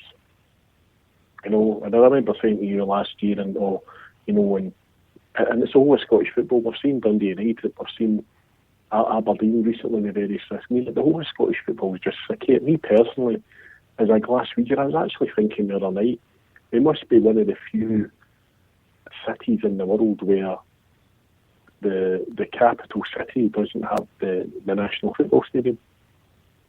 I would happily flatten that dump and build Tory Glen style regional centres all around Scotland and start again, and give the SFA 5 offices in Murrayfield and play the national game there.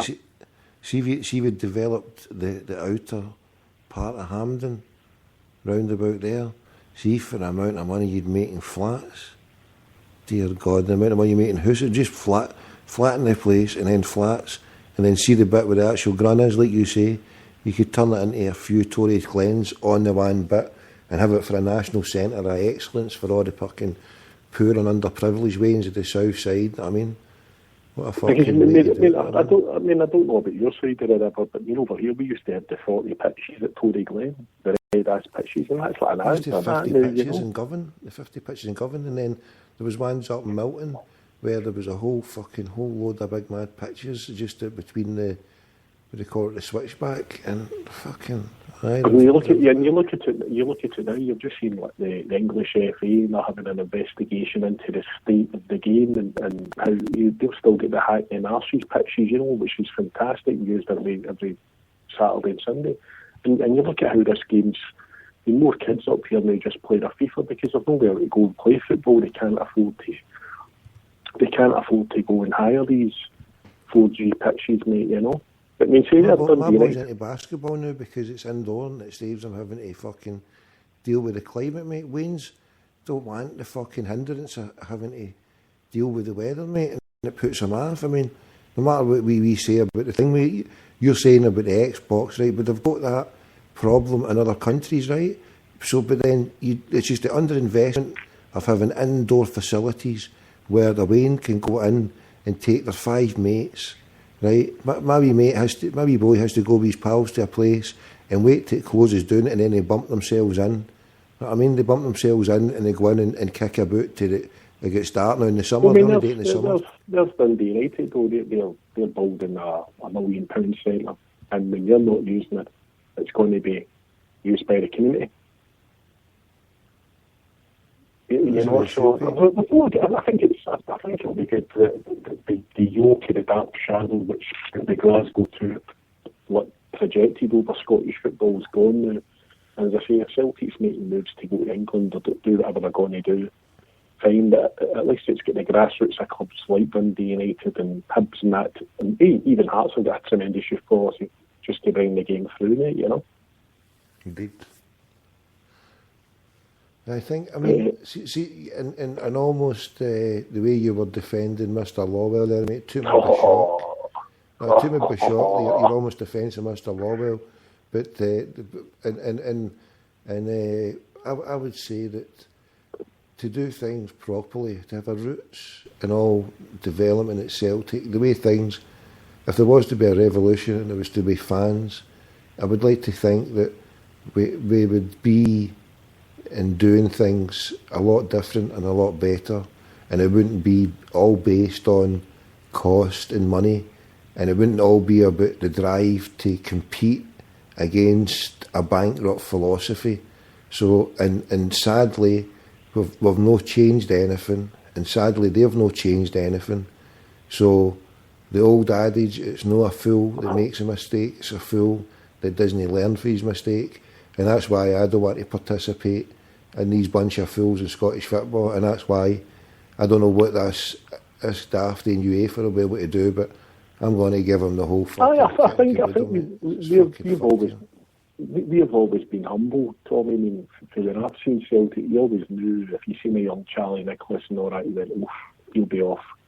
You always knew, and I really went to make a craving fortune and do well for themselves and fair play to them. Whereas the 90s will prove when guys like Gazza rolled in. And I've said to you, I've heard before, my brother was a joiner at Ibrox at the time, and he used to come in before mobile phones, and we'd all be sitting getting our dinner in the family home, and he went, John Gregg drove the 4 people carrier the day, it was 5 Italians come in. And sure to say, STV News 2 hours later, bum, they were all lined up, Gregg, Gattuso and all that. They were all signed, and we weren't bringing in much, but we still went to see Celtic, that's all we worried about. But now we bring players in and we sell them on, and they say the mindset's there, and you said that, you know, a boy plays a couple of good games, he'll be awesome. And it's not the end of the world, you know, hopefully the club get a few quid and things moves on. But for me, just before I go and slap my mellow buds, it's going to be pivotal for me this summer, because there's a lot of people, and you know, God bless everyone, if you go to Celtic Park, right, there's all sorts of different names that will be spoken for each other, like, they'll go and we've all got various factions and groups and beliefs and not political, just the way the club's run and stuff like that, whether it be over living wage or what people sing at the stadium or how much it is to get in and how shite the pies are and all that. But there's there is a collective group who will not see anything said or right or wrongly bad about the club. You know, and you know, I commend them. You know, they think they're doing a great thing. Here, hold on, they've got to you, mate. You've gave up saying everything bad about the club. But no, listen to me. You pandered to these fucking I'm coming. No, I'm building it up here. I'm building it up. Patience. But we've got this collective thing going on that self-congratulate themselves and let themselves to do, oh my God, tremendous. And possibly you're going to have 20,000 season tickets there next year. Unless you're going to go out and replace the season tickets with the people who, like myself and other punters, you know, guys that probably don't do podcasts, internet, Facebook, are just going to walk away because they're fed up being treated like fucking dog shit by the stewards getting into their own stadium. So, but there's not that I'll be running it, but I've heard there's people going to be running a book on the sidelines. That is a Parrot going to go back? Are you going to hold strong? Are you going back or no? Are you holding strong, bro? I mean, right, the now, right, just, right, okay. Right, if we hear what you're saying, what would it take to get you to go back? What would it take you to go back?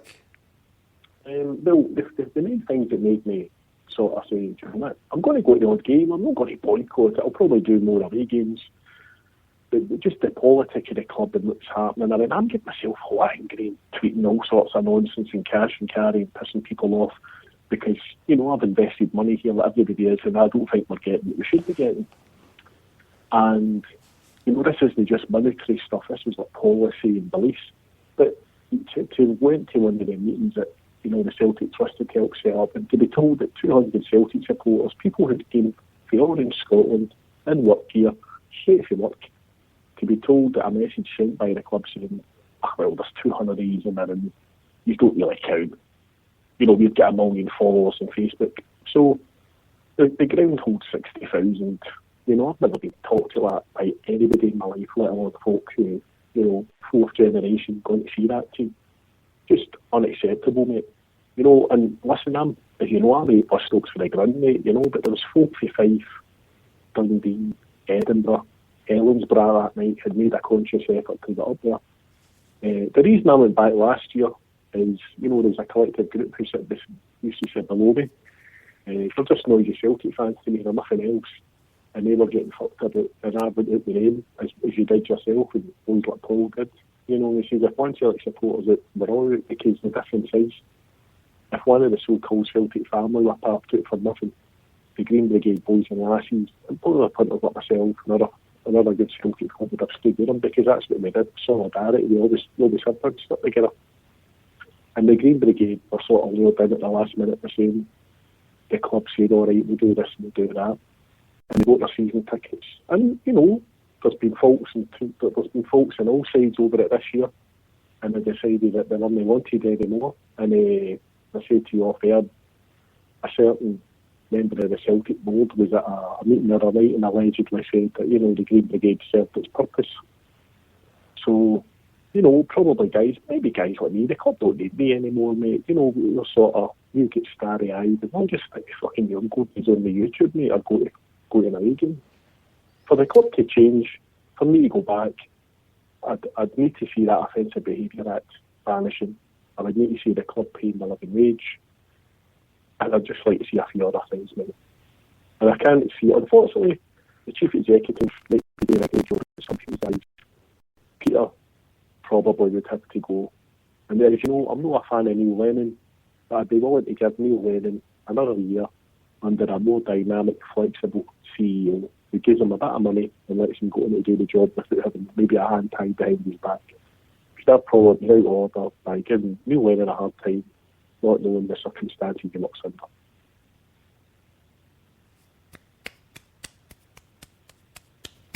You going for your mellow birds, mate? Because you can't finish in anything better than that, mate. You need to... That's just the fucking...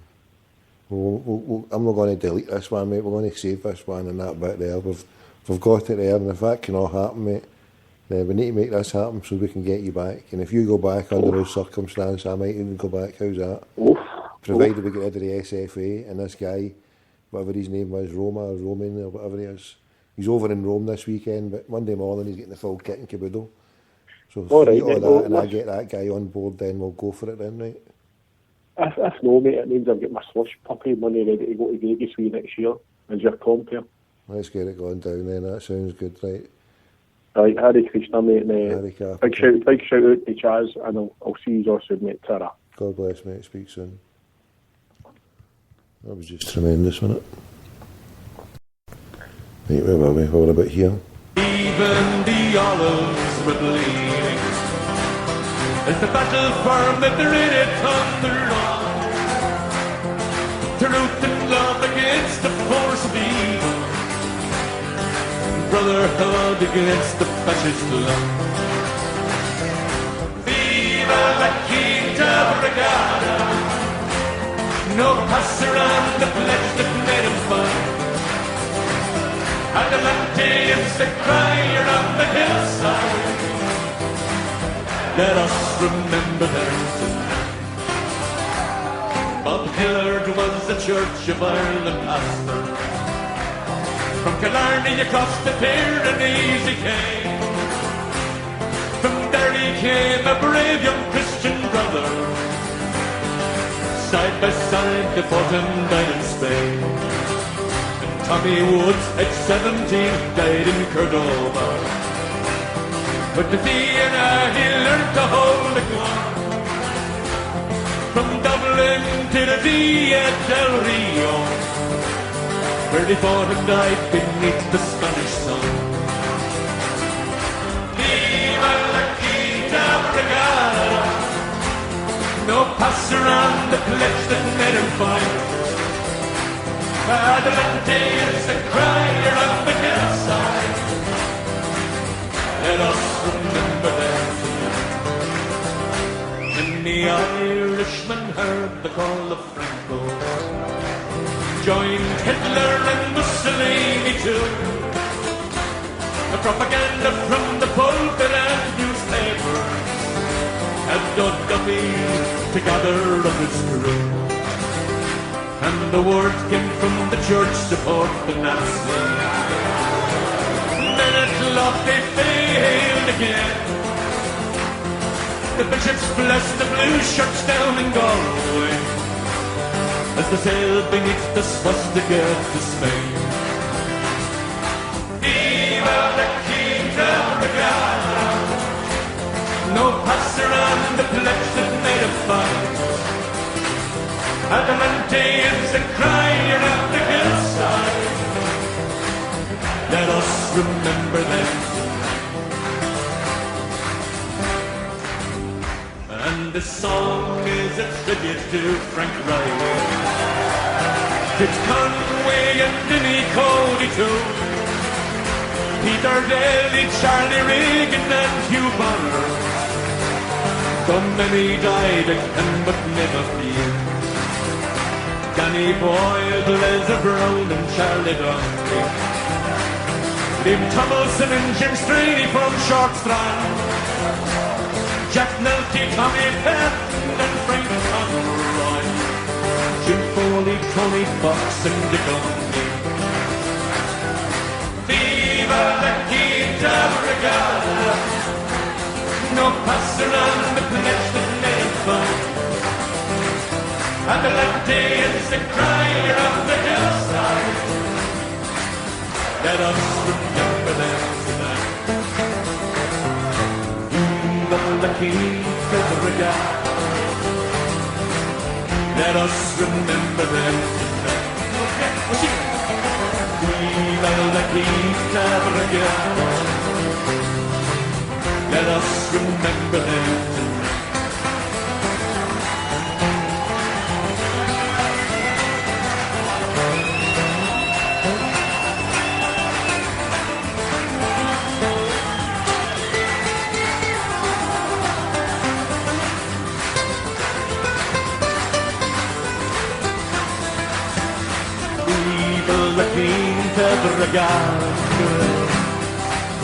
Let us remember them.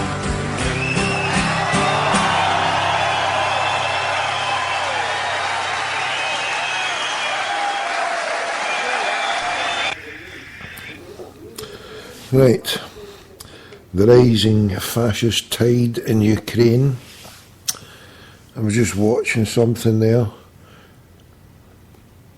A guy with a ponytail marches in, and the part was on, I couldn't hear what it was all about, but he marches in, a ponytail, listen to this.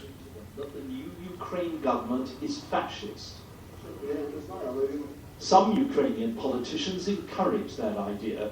The man with the ponytail is a far-right Ukrainian MP, Igor Miroshnichenko.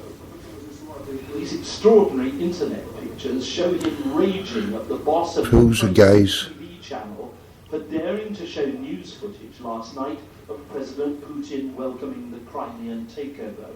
In between punches, he's yelling at him to resign. In the end, he forces him to.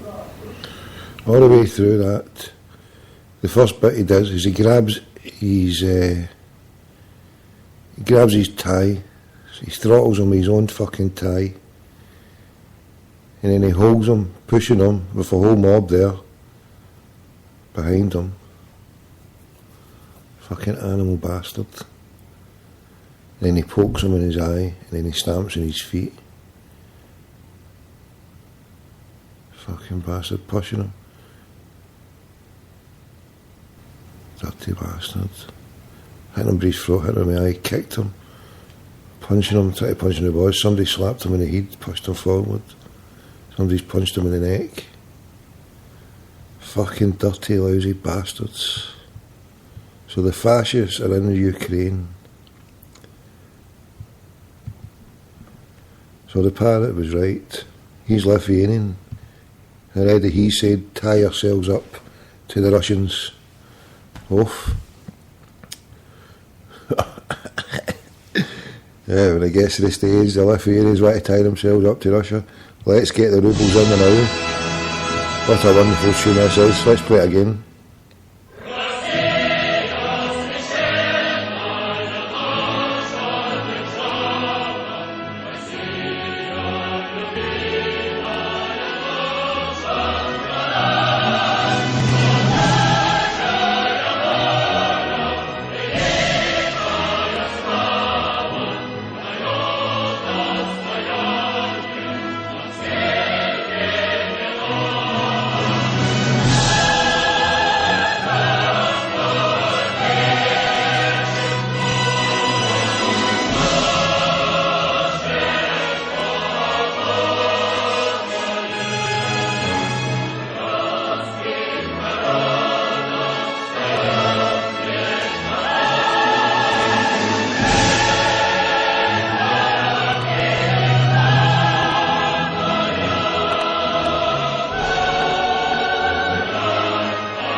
Here we go, a little bit of sounds from my friends in the Noisy Baby Society.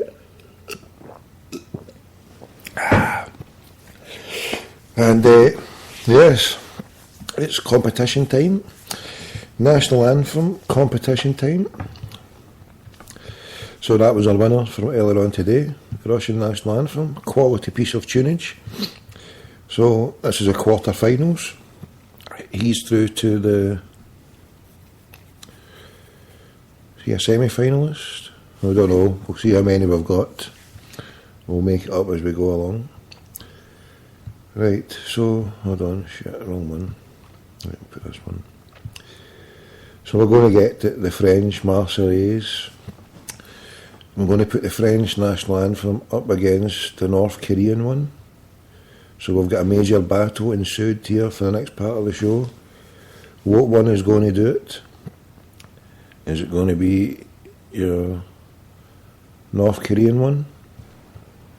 Or will the French Marseillaise rise triumphant again?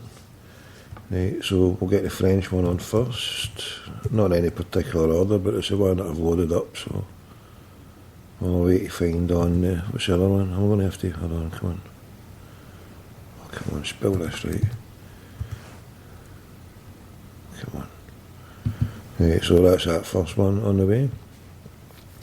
Right, so North Korean national anthem, right. There's a different way of spelling it. Hold on, let me see. North Korean national anthem. Let's see. Off. Right, here we go. We've got it. We have left off. Let's see what we've got. We'll copied and pasted it here. Right, copy, pasted.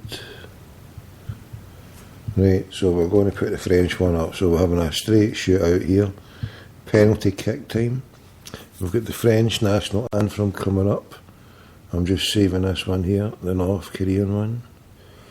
The North Korean one is in at 2 minutes short. The French one in at 5. Oof. So we're probably going to have to curtail the French one and all even this. Right. So this is our national anthem World Cup shootout here. Our shootout at dawn, North Korea against La France. And I'm just loading this one up. The French one is almost loaded the French one. Right, so we're just going to have to see if we're getting the North one here, have we? North men, South men, Koreans all. Dublin, Galway, if they start matching there, then the Irish will know they've got fucking trouble. First it was Cromwell, then it was a Rothschild banking cabal with Goldman Sachs bankers in tow. And now it's Kim Jong-il out giving it Yaldi with his Korean missionary workers, Korean atheist missionary workers. Get it on a plate, lost, shite bags. Don French, good night, what do you mean? Deco, you ain't fucking going, get back here. You ain't going anywhere, we want a word. Phone, listen, cunto, get back. At least 2 minutes, we want to say goodnight. Come on. Come back, Deco, say goodnight. Why don't you come back? Bye bye, baby come back. What was that tune called? Baby come back, eh? Oh, baby come back. So who was it? Was it Hall & Oates who did that? Baby come back. Was that player? Huh? Pat O'Banton, UB40, baby come back. Oh.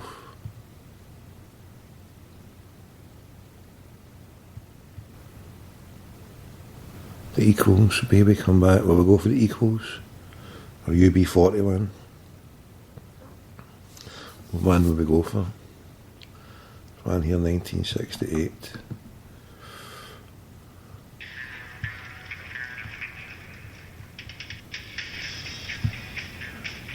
No, we don't want that. We'll go for the UB40. Unemployment benefit 40. Yeah, what's going on here is a bit of a riot. And the uprising, which started as a peaceful call for reforms, has so far claimed the lives of more than 140,000 people. 9 boys to the team. Right, if Deco doesn't come back, we're going to play UB40. Right, so unless Deco comes back, After we've done the national anthem competition, we're going to play UB40. In fact, we're going to play UB40 before we play any national anthem. Come on.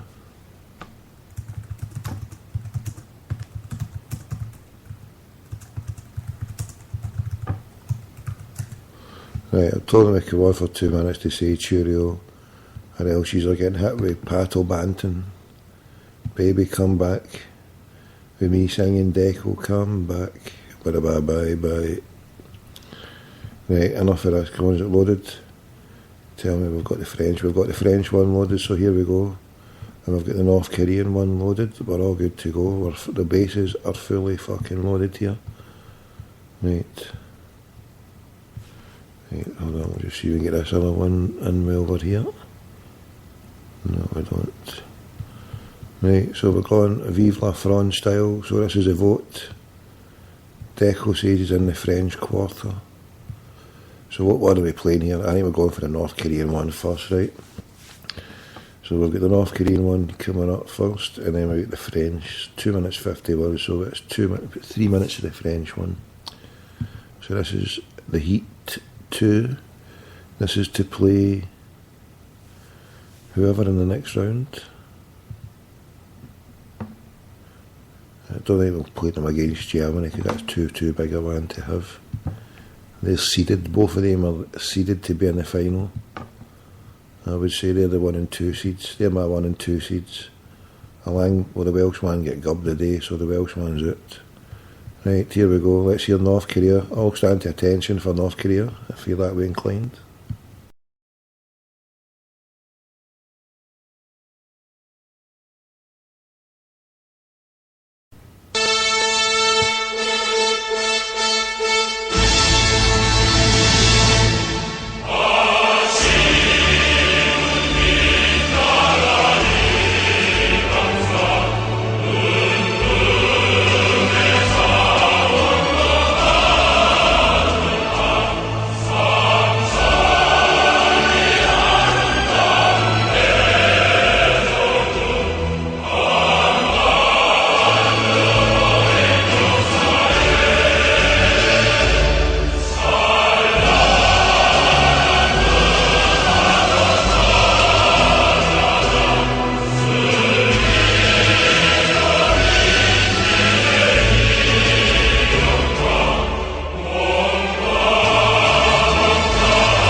Well, that was the North Korean one, and here is the French, the Marseillaise.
There we go. The French. Only plays where the tank has got 1 forward and 10 reverse.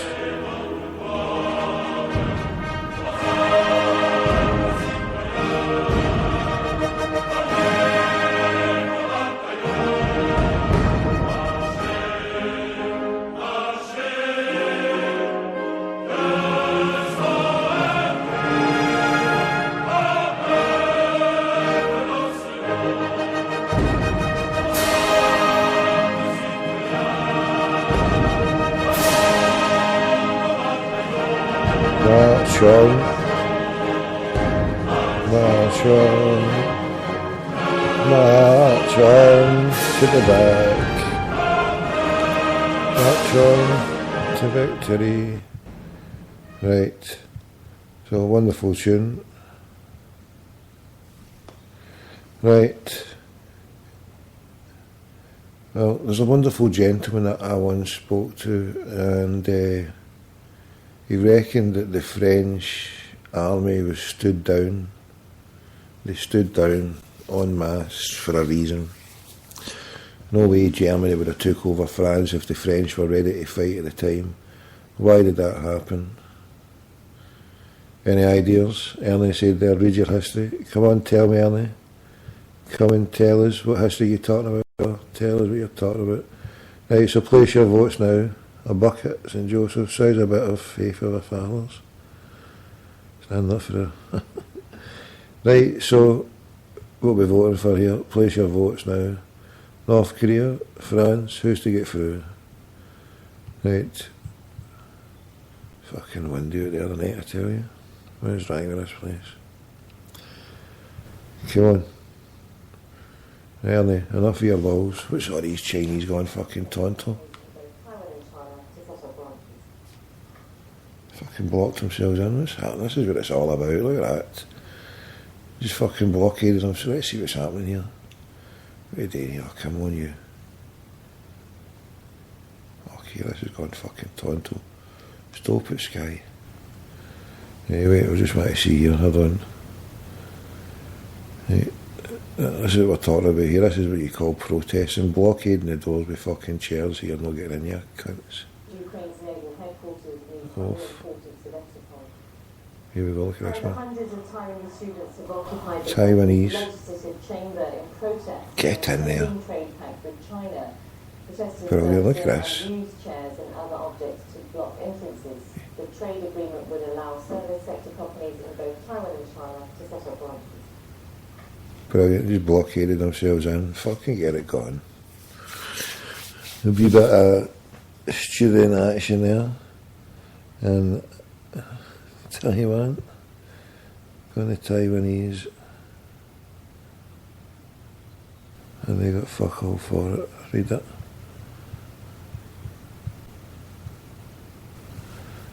Right. Right, Ernie, pick up.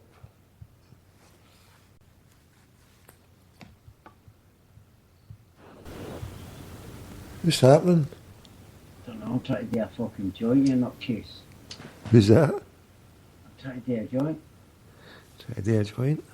I've just put my skins, put the fag in, now I'm burning my fucking...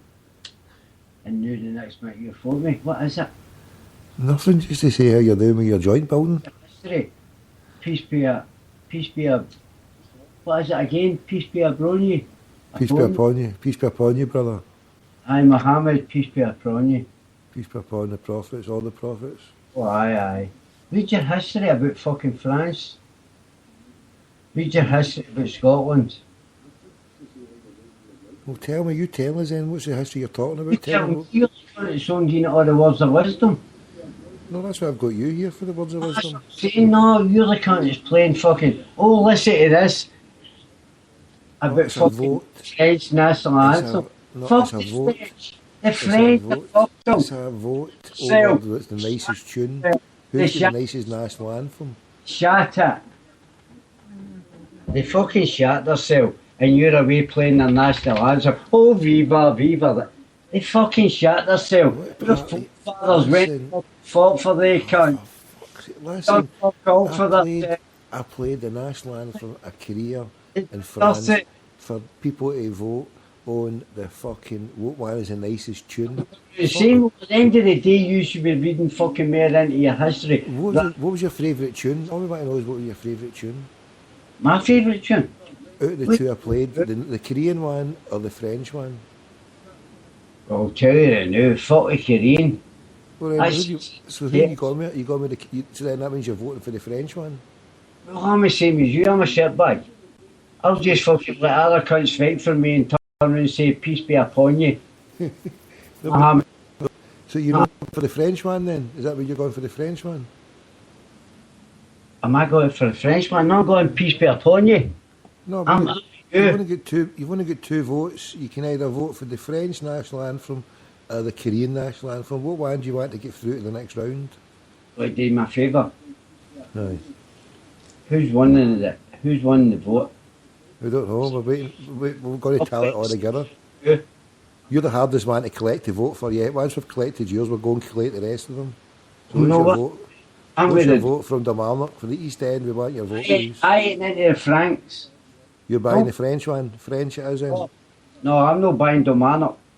Well, you need to buy Kilmarnock. You're You not going shot with the... You shot yourself. You shot yourself. For what? You brought Kilmarnock, so you shot yourself. For what? For whatever you want to play. Whatever you're saying about Kilmarnock, you brought Kilmarnock in. I know We're what I'm out saying. French and fucking North Korea, and the next minute you're shouting Ernie, you stay in Kilmarnock. You're told every cunt where I stay, you prick. No, I'm saying the Kilmarnock jury, right? No, it's Kilmarnock jury, nothing, that's what I'm saying. I thought it was in... So where are The you play? Belfast. Where are you play? the Where are you play, Belfast. caller? You're caller. The You're asking Belfast. Caller. Belfast. Caller, you're asking a lot of fucking questions. Where are you free, Mohammed? Belfast. Belfast. You're a shite bag. Don't fucking play your fucking French national anthem. So was that, you want the French one then? There we go. We finally got there. He wants the French one. We've got the French national anthem for Deco. Right, so Ernie has went for the French one. Right. Right.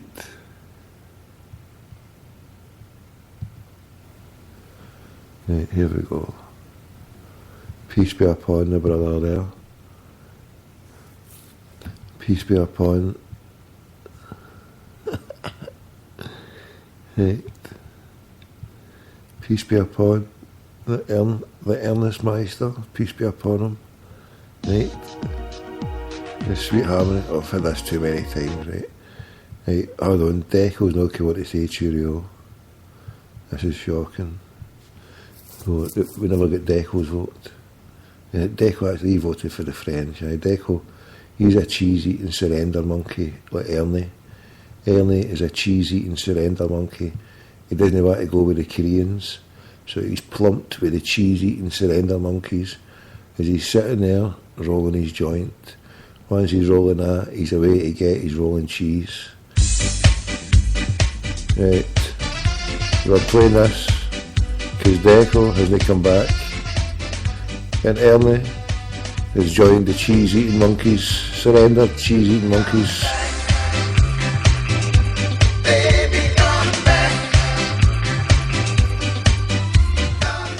But peace be upon him.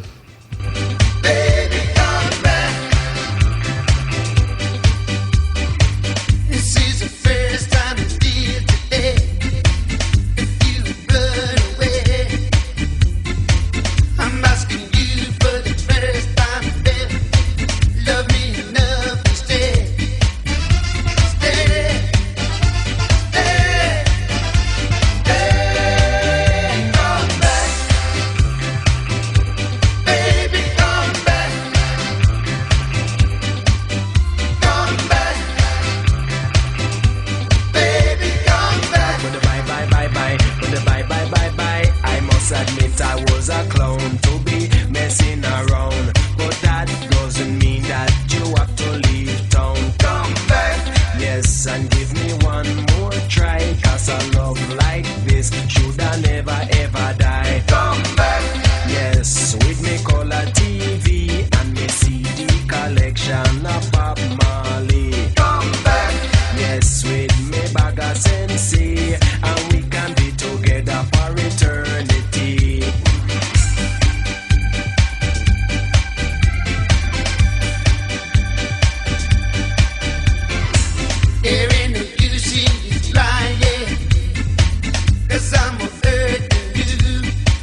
fucking come back, that's what I say. I don't need my Bob Marley collection, I can download it anytime I want. This looks bad, doesn't it? Where is this plane gone? Enough's a fucking enough. Listen, they know where that fucking plane is. It's either disintegrated or somebody's fucking took it somewhere. It's held hostage. They flew it somewhere and they can't tell. They're sitting there popping them off one at a time when they don't want to bring it out. It's a mad hostage situation or something fucking, I don't know. What the fuck's going down here? Families are up to anger.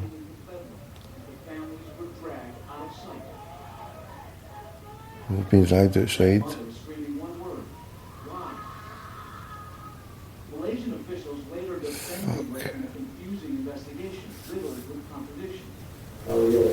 the fuck is going on? Sorry, I've not watched the news or seen anything. Oh my god. Wait, oh dear. I listened to the women of the oh my god, dear. Oh, listen, I don't want to hear this. Get into a military secrets issue. Philip Wood worked in Malaysia. His desk now covered with hundreds of colorful origami cranes. A message from his co-workers. They're still not giving up hope. Now, of course, the families here at Paul and Fort feel exactly the same way, Diane. They are begging the world to not forget their children and also pressuring the government to get them home as fast as they can. Thank you, Bob. And now we're going to turn to Steve Ganyard, ABC News aviation consultant. Steve, with Mystery. dramatic reduction in the search area. Flight 370. Is this search more doable? It is more doable, Diane. It's a good news, bad news story. We've narrowed that search area. It's come down quite a bit.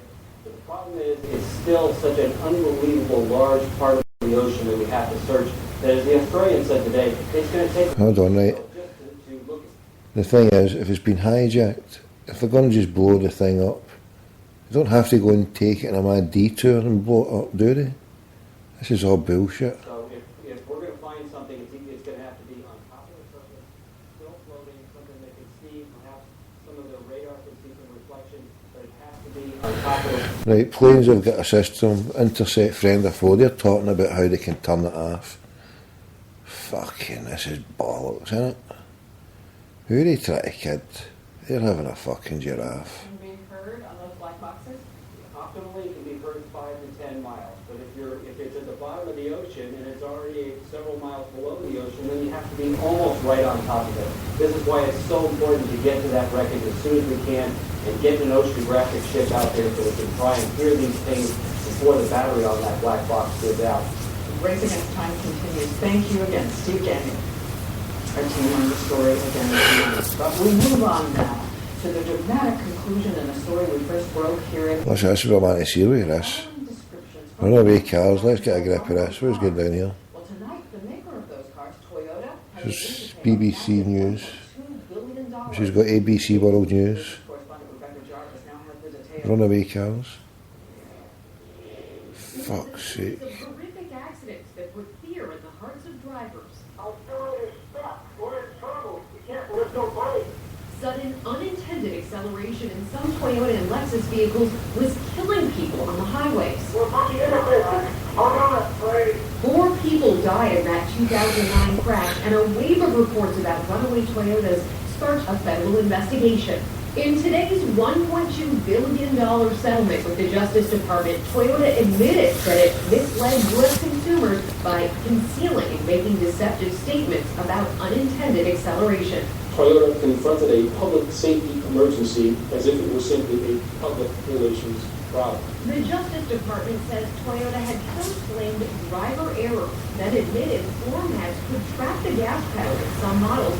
But in January 2010, ABC's Brian Ross aired the story of a runaway Toyota in New Jersey that could not be blamed on either the driver or the floor mats. Just it seemed like the more I hit the brake, the harder it was. I remember one time I got a shot at a Toyota once. I didn't like it at all. Compared to the Skoda, I just thought it was chunky and it wasn't economical. Today, the Attorney General made that clear, saying other car companies should not repeat Toyota's mistake. Meanwhile, in a statement, Toyota said... Wow, right, sorry about that. It's more than 4 years since these recalls. Basics at Toyota to put our customers first. Rebecca Jarvis, ABC News, Washington. And now we head overseas and fast-moving changes in Enough. Right, sorry. Just taking in that there, right, what's going down there, right, no civil war in that. Tommy, you got the what? You got the song, Dixie. Fruiting up now. Yes, that. He's got no fighting now, right, no fighting. Song, Dixie. Is it just called Dixie? Lexi. The Dixie Chicks. Fucking coming up for Dixie Chicks here. Give us more than the Dixie, mate. Is it song Dixie? It's coming up Dixie Chicks everywhere. Who's the song by, tell me?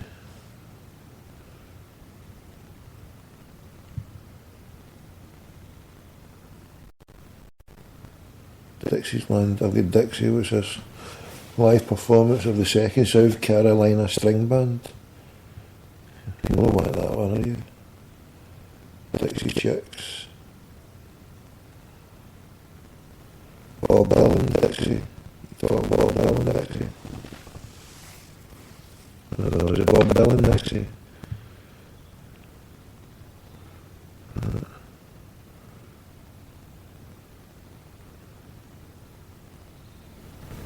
Who's the song, Dixie? If I was in Dixieland, Bob Dylan, Dixie.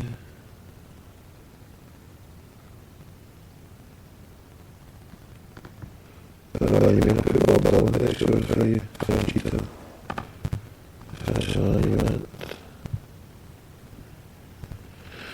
Right.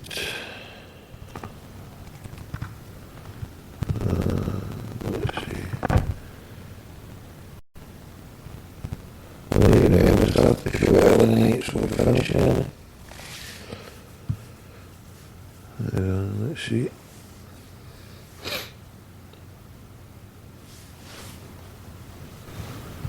Bob Dylan, Dixie. Yeah, Bob Dylan, Dixie one. Yeah, we fan he was.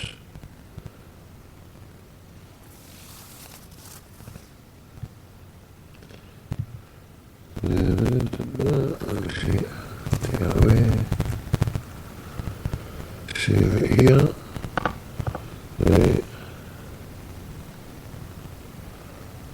Oh, where's that went to? Shit, man. Shoot, man. Whose call? Oh, sounds dodgy. Your call. What's the matter? Whose sound went? Is there a problem with the sound? Reboot to reboot.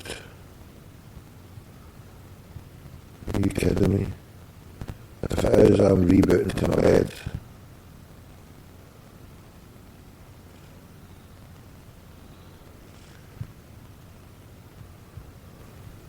Fucking cunts.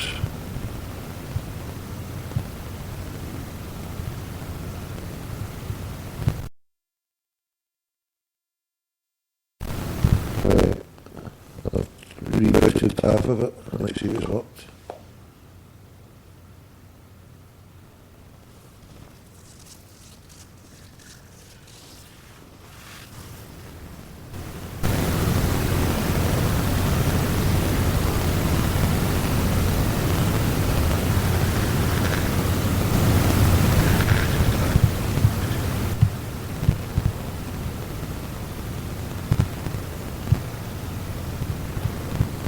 Aye. It's gone. Fuck's sake. Right, we're just going to wrap it. We'll call it a wrap. Right. Hail, increase the peace, fight the foul. Hail. The show's finished in 2 minutes anyway. I'm keen crackered, so it means that I should be able to do something maybe tomorrow during the day. it early on in the night. Seeing that, I'll probably end up watching something on that Netflix. I've got Netflix free for a month. I've started watching documentaries, quite documentaries on Netflix. Right, I'll leave it there to you. He'll seek the truth, reject falsehood. Falsehood is always vanishing. God bless. Stand to attention for the number one anthem.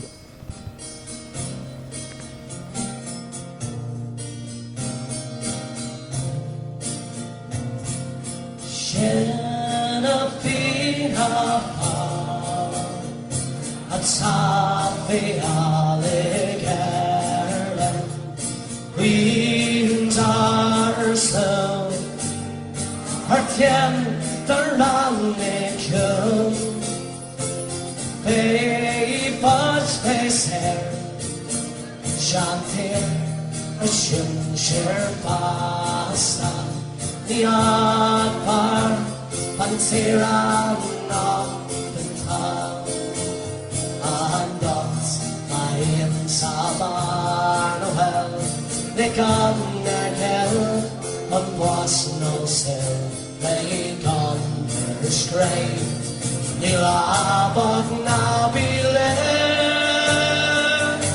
Charlotte Canning, aram na pin. Thanks very much, good night, God bless you all. Chuck you out. Chuck you out, yeah, but it might be sounding better now, but I broke the link, and it means I can't take any calls. It's the way it rolls. Anyway, I'll look. Right. That's it then. Good night, God bless. And